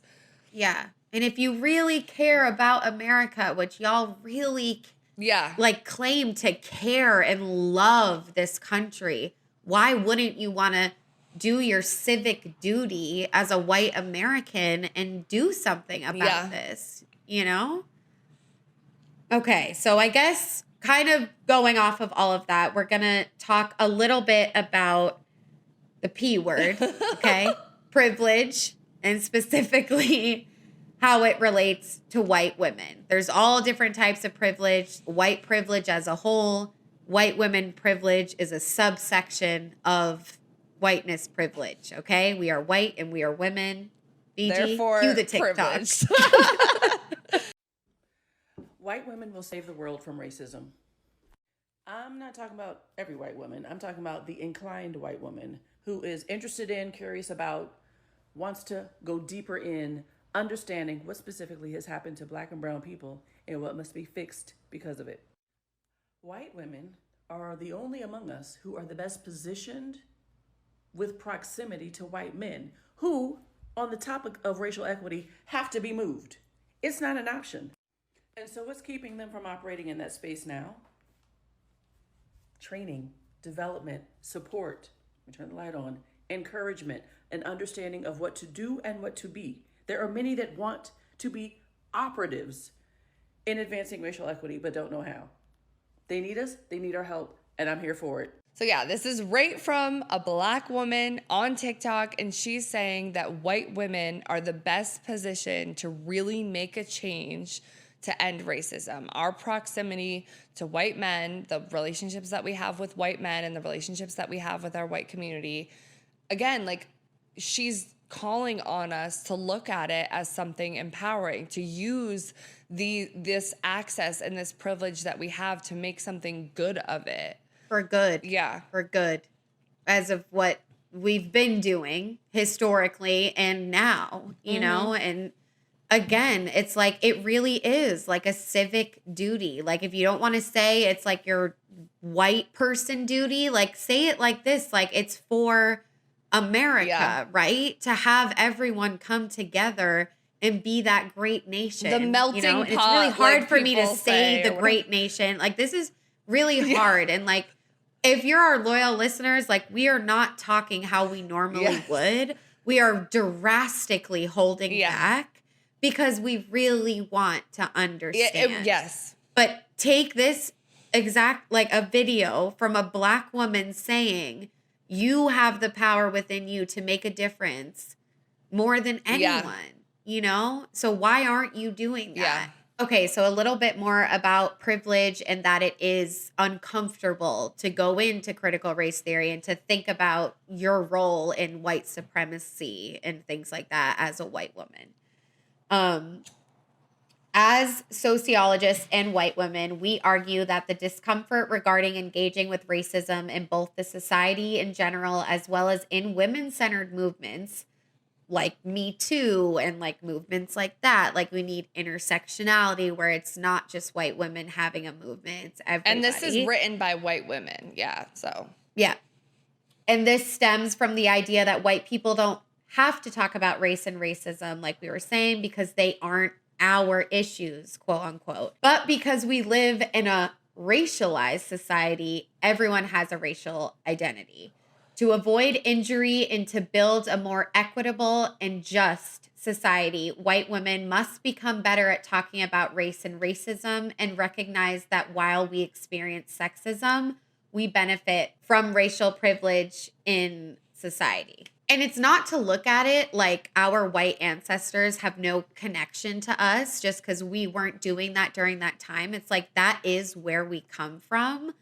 But let that fuel you to do better. Yeah. Rather than to let it tear you down and feel bad about things. Like we can't separate ourselves from that because it's true. And we wouldn't be in the position we are today without that at all. Like that is our history, that our ancestors were slave owners and horrible people. Yeah. That is true. And just like the other article with the woman talking about like, you know, her at the dinner table with her mom and her dad and stuff. Like we pick up on these things from our ancestors. They're passed down through generations.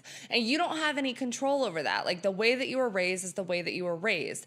But once you realize that the way that you were raised was due to the way that other people were raised, due to the way that they were raised, like every generation of your family, it's gotten better, but it's still there. And I think we talk about unlearning a lot, right? Because there's so much that we learned and we picked up on when we're little kids and we're just going up in society that is just false. Like it's just straight up false. Like financial stuff, like we didn't learn about, you know, there's so much stuff that we just had to, as we grow up, we learn was not right. And then you like correct it and you get better. And like, that's just part of an ever lifelong journey. And, you know?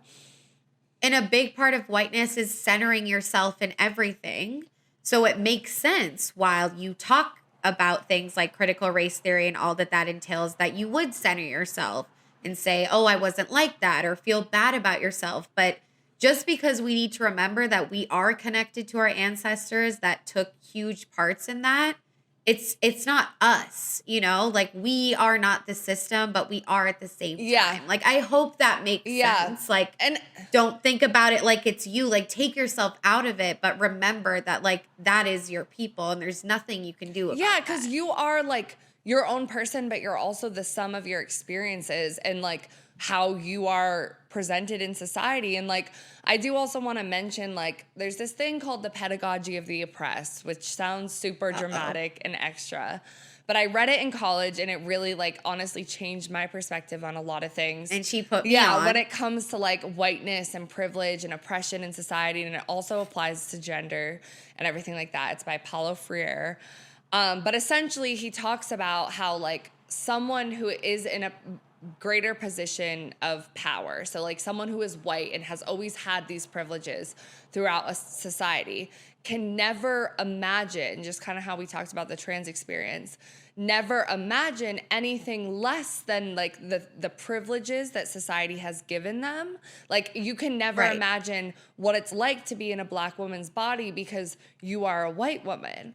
And anything below that level of, you know, privilege, for you to sit in an uncomfortable space or an uncomfortable conversation where like you are told that your race, you know, white people did something bad, feels like your privilege up here is moving lower. And also anytime that another group of people like immigrants or Black people who are historically oppressed in American society, anytime that they move up a little bit and get more rights, the people that have the privilege also begin to feel like their rights are attacked because they're so used to being at the top. And this is all subconscious. This is not like you're sitting there like, oh, I don't want immigrants and Black people to have rights because I want all the rights. And oh, like it's not conscious. It's just being like, think about it as literally like you looking out of your eyes in your body, looking at your skin,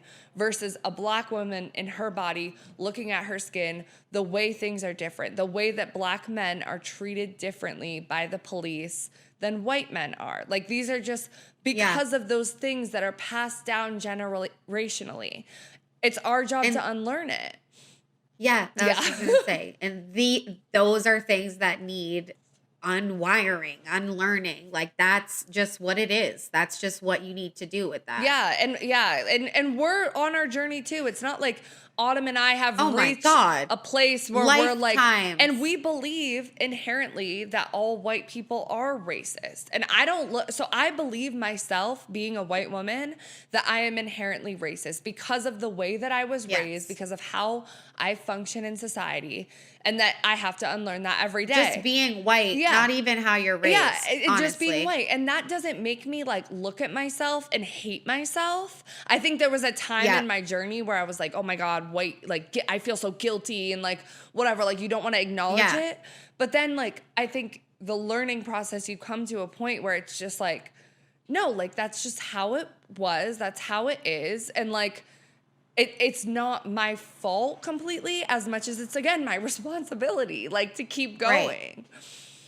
Right. But that's what I am. And like walking down the street, like I am a white woman. It doesn't matter that I'm, you know, unlearning these things and doing these things. Like someone's just going to look at you and like whiteness is like they're going to feel something. I don't know. I'm like talking to like metaphorical, but I just feel like it's nothing that can go away at all. I mean, just like, you know, how men treat women differently. Like it's literally like this, you know what I'm saying? Like we always say like, oh, to be a man, like whatever, like, you know, and black people say that too. Like, oh, to be white. Immigrants say that too, to be, not a US born citizen. To be a citizen. Trans people too, to be cisgender. You know, like you can't understand the experience, but yeah, and you guys should definitely look into the pedagogy of oppressed as well. Please. I won't stop talking about it, but all right. It's a mouthful. Let's move on to the Department of Education, and first we're just going to play a couple of clips from Donald Trump talking about what he plans to do with the Board of Education. It's not anything to do with school choice, but also separate from school choice. We're going to take the Department of Education, close it. I'm going to close it. We'll have one person, could be you if you decide to retire. Okay, Mr. President, here's what bothers me about that. So let's say you have a liberal city, let's Los Angeles, San Diego, and they just decide we're going to get rid of that history. We got new history. This is America built off the backs of slaves on stolen land. And that curriculum comes in. Then we don't send them money. We would save half of our budget. Okay. You know, school choice is a very big deal. A lot of people don't know that, but it's a big deal. It'll be great. You know, I'm going to take the Department of Education, close it in Washington, let the states run their own education. So basically just some facts about the Education Department. The Education Department's largest K through 12 role is overseeing implementation of the Every Student Succeeds Act, which requires states to monitor their schools' progress and intervene in poorly performing schools in exchange for federal money, including funding from Title I and $18.4 billion program. It also administers the Disabilities Education Act, a $14.2 billion program that helps schools pay for special education services for students with disabilities. Overall, it ensures meeting the needs of students with disabilities, responding adequately to sexual harassment or bullying, or ensuring fair treatment for students of color. It also oversees FAFSA, which like I used that. It's financial aid for college students. And there's a widespread misunderstanding. School lunch too, right? Isn't it for school lunch? Yeah. For school lunch, and also Head Start, which is an early childhood program. And I'm pretty sure like my brother like did that. I'm not even joking. Like that sounds so familiar. And also, it says right here, the National School Lunch Program is administered by them. But there's a widespread misunderstanding among the general public about the Education Department's role. Policy advocates say the agency does not dictate what educators teach, and the funding it administers makes up a relatively small portion of school funding compared to state and local revenue. Yeah, and it's just like, guys, like this, I get, like, we all want to talk, everybody's talking about leave it up to the states, which is all fine and dandy, but it's not when we consider, like, the views on certain states. But it's just like, you have a right to be educated. Your children have a right to be educated. Knowledge is power. We say it in this podcast all the time, as corny as it fucking sounds. But the more you know, the more you can advocate for yourself, your family, your rights, the more income you can make, all of those things. Yeah. Education is key. And when you're not educated and when you don't have access to education, you are more easily manipulated. And like a lot of, you know, in the polls, people were taking it offensively when they were doing the polls for like educated women versus uneducated women, uneducated men, college degrees, whatever. It's like, in America, education is a privilege. College is expensive as fuck. You should never feel a type of way for not having gotten a college education because of where you come. Like, I know it is expensive, but you should also be upset with that. You know what I'm saying? Like, that is something to like have a fire in yourself to be like, I want to be educated so that I know what the fuck is going on and I'm not being manipulated by politicians. Right. And why, like, did you vote for someone that wants to take away these things from like our children and future generations? Like, why? You know, because this is so important.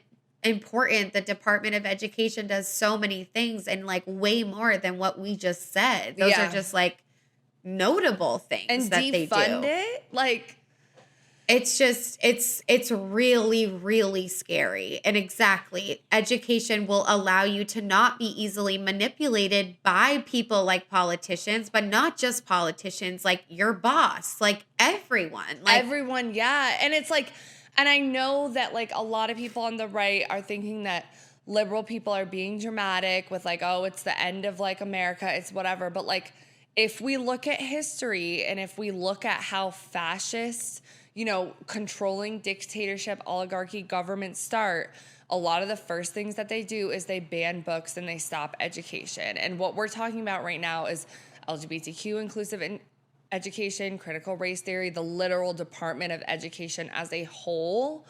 They are trying to get rid of like sex education, like everything they're trying to get rid of. And that is one of the first steps to being able to control and manipulate you. And I won't even get started about social media and all of that shit because you should just listen to our other episodes where we talk about, you know, I encourage you to listen to our sex education episode, if anything, and maybe our ovulation episode where we talk about specific like women's issues. But yeah. So before we wrap all this up with kind of some takeaways, one of the biggest things is like we need more empathy. We need more compassion. If we're able to care about our white families, why can't we care about all families in America? We need more empathy. And this TikTok is this is a white woman who's Christian, and we didn't talk about Christianity a lot. But a lot of this has to do with Christianity as well. So we specifically found this so maybe you can hear from a perspective, because we're not Christians. We don't believe in pro-life. We don't, you know, maybe this can help. Like maybe you can listen to this person.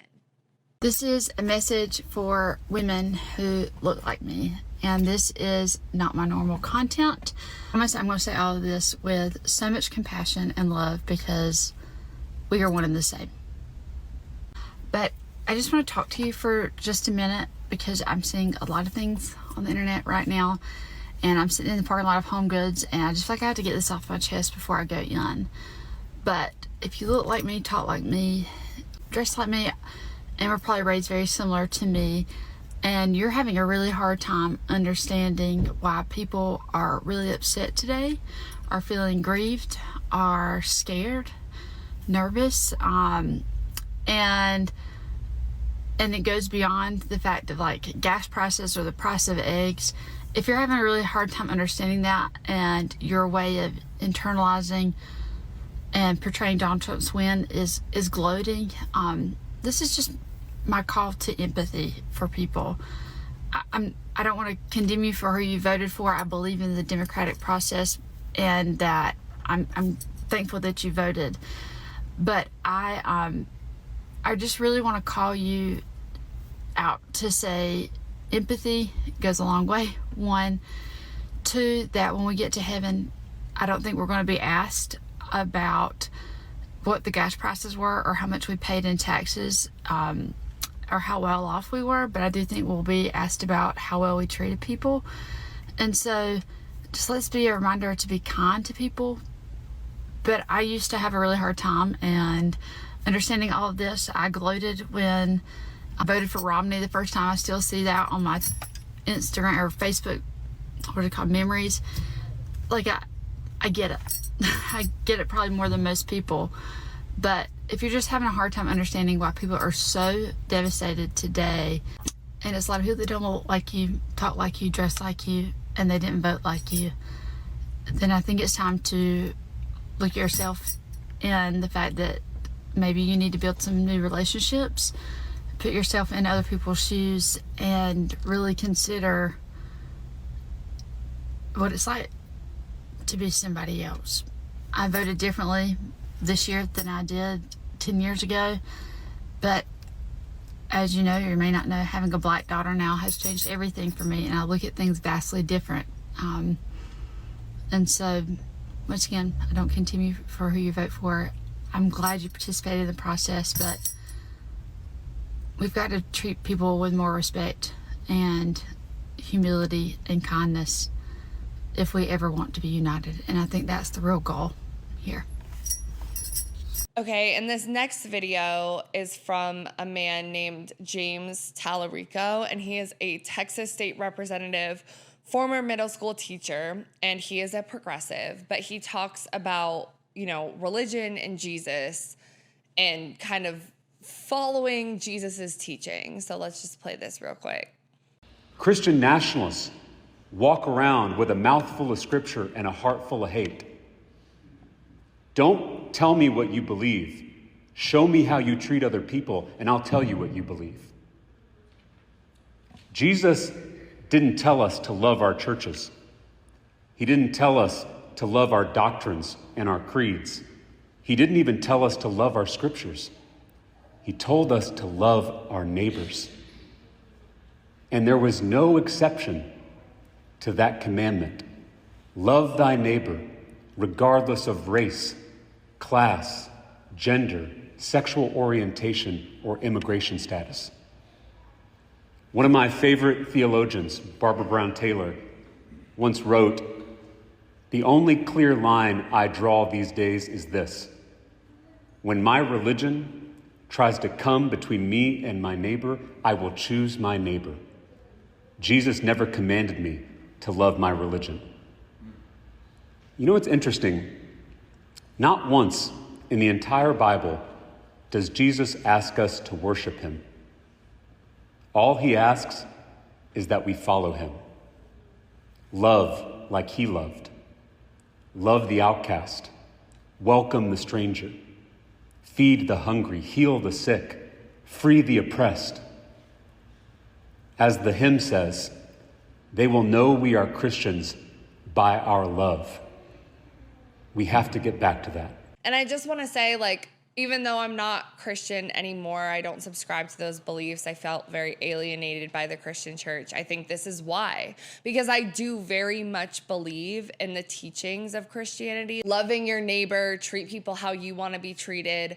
Like, all of that I very much believe in the Catholic school education, the Jewish school education, the Protestant church education that I got when I was young has heavily impacted the way that I treat people in my life and love them and try to come from a point of, like, you know, even though I don't believe in, like, Jesus and organized religion as much, I still do think, like, love everybody just like Jesus did. Like, in the Bible, he was a great man that loved everyone, whether you were rich or poor, a prostitute, whatever, he loved everyone. And so if you are Christian and that is like, and you find your religious beliefs on this, I challenge you to, like, think more about, like, that overarching concept that he's talking about and not into the scriptures as much because they're up for interpretation.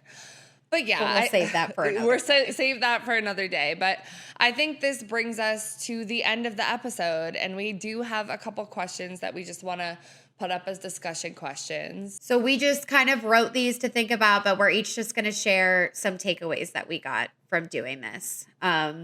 Basically, a question is, what does the road to unity look like day to day, nothing, ending racism, but like day to day for our country. What are small things we can do in our own communities? And then knowing that we as white people clearly have a harder time dealing with pain and empathy, like what you talked about with the Pedagogy of the oppressed, yes. Yes. How do we cope and what do we do with that? With knowing that information and feeling that, how do we move forward and break that stupid barrier that's on us? Yeah. But overall, I mean, I'm just like so grateful to like have you and be able to talk about these things, because it is hard and most white people don't want to talk about it.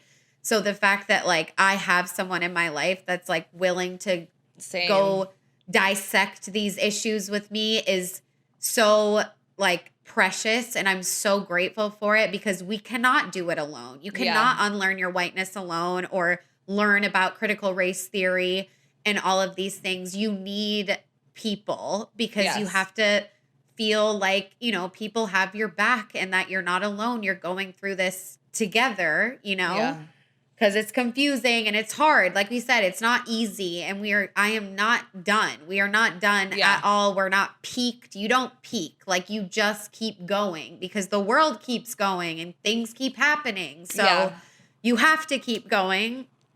And I guess like, I feel like, I mean, part of this we both talked about, we want to vote in local elections more, and we want to talk to other white women and white people, because that's our duty, and it shouldn't be the responsibility of folks of color or, trans people to talk about that. Like, it should be us. It should be, because it's like, maybe like you listen more, I guess. We do to white people. You're going to listen more. And we so have that's shared experiences. We can relate on certain things. And Yeah.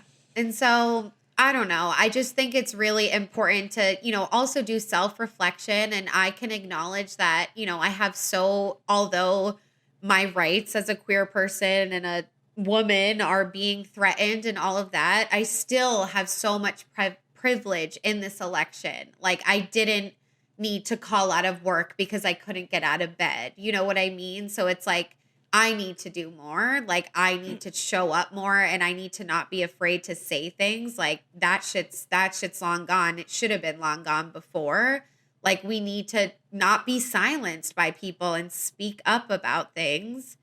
And yeah, I think it's just like, lastly, like the part about dealing with pain and empathy, it's like, just take yourself out of it. Like we said, we are white people. We are the system. But at the end of the day, it's like, we are also just our own individuals, and we're trying to figure it out. And I am proud of myself and proud of us for doing this episode and like trying to understand the other side. I don't think I've ever been at a point in my life until right now where I genuinely wanted to understand, and that I genuinely do understand that if white women don't come together and figure this shit out, we are fucked. Like, absolutely fucked.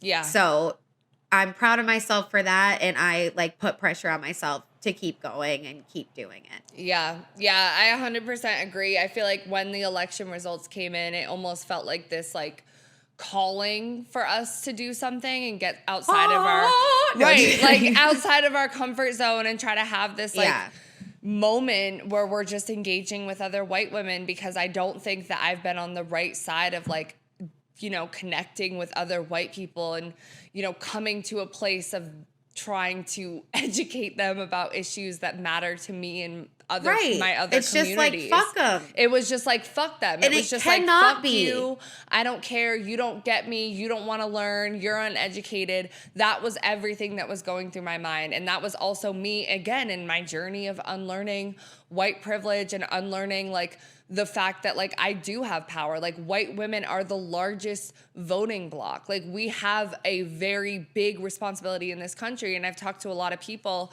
who are like, oh, I just want to move outside the country. Like, I'm over this, like whatever. And I know, like, I'm someone who grew up north, and now I live in the South. I live in a state that has a lot of bans on things.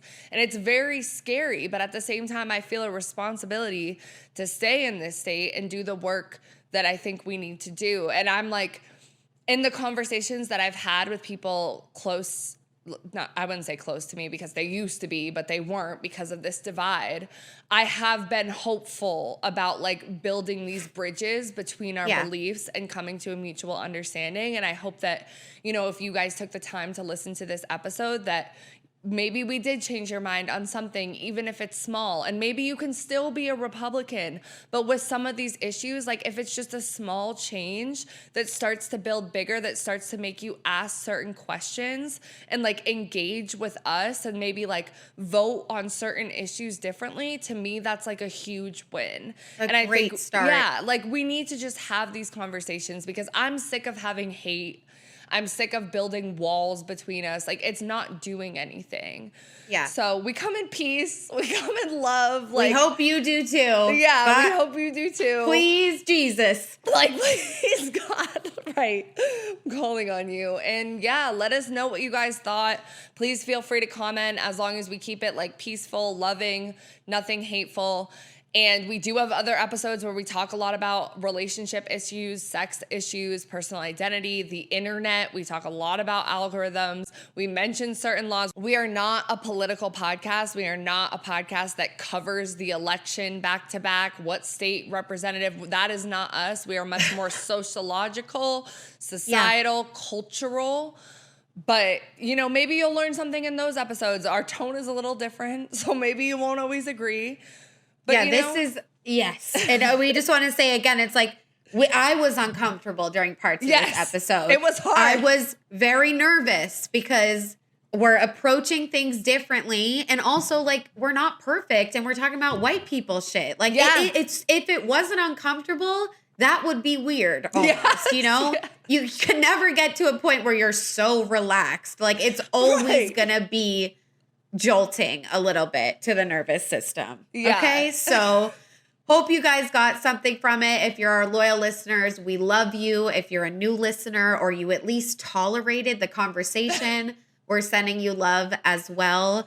And we will catch you in the next episode. Bye. Okay, I'm just gonna assume that this is gonna get censored, but in the odd chance that it doesn't, I really fucking hate censorship on TikTok. And I also really, hold out, trigger warning, for DV and SA and grape. I hate using the words DV, SA, and grape, okay? I want to say domestic violence, sexual abuse, sexual harassment, sexual assault, and rape. Why? Because I'm a domestic violence survivor, and it took me so long to even claim that term. And every time that I see it being censored online, all I can think is like, here we go again, like adding the shame to being a survivor of this stuff and making it even more difficult for us to have real conversations about prevention, about surviving, about healing, about awareness, all of that stuff. So I get why people do it. And as a creator myself who is not yet monetized on YouTube but wants to be, I consider it like, will it demonetize us if we use those words? But again, why the fuck should it? The content that we create is educational. It's meant to spark a conversation and build community. It is not meant in a violent way like a lot of this manosphere content that is and so often doesn't get censored, even though much more of it is censored now. But yeah, I don't know. This is just a rant. We did just do an episode of the podcast So Wet So Dry about sex education in America and how shitty it is and how a lot of it should include more topics of relationships, consent, all of that kind of stuff. And because of that, people are going to TikTok, but then they're getting censored. It's a whole mess. But if you guys want to check it out, my podcast with my best friend is called So Wet So Dry on all podcast platforms and YouTube. Well, if anyone knows ways to actually contact these platforms and see a way to fix this shit, like we should also be able to say lesbian, bisexual, etc., let me know. Let me know. I've already DM'd Instagram. I'm shadow banned. Not much success, but yeah, that's it. I'm actually gone now. Bye.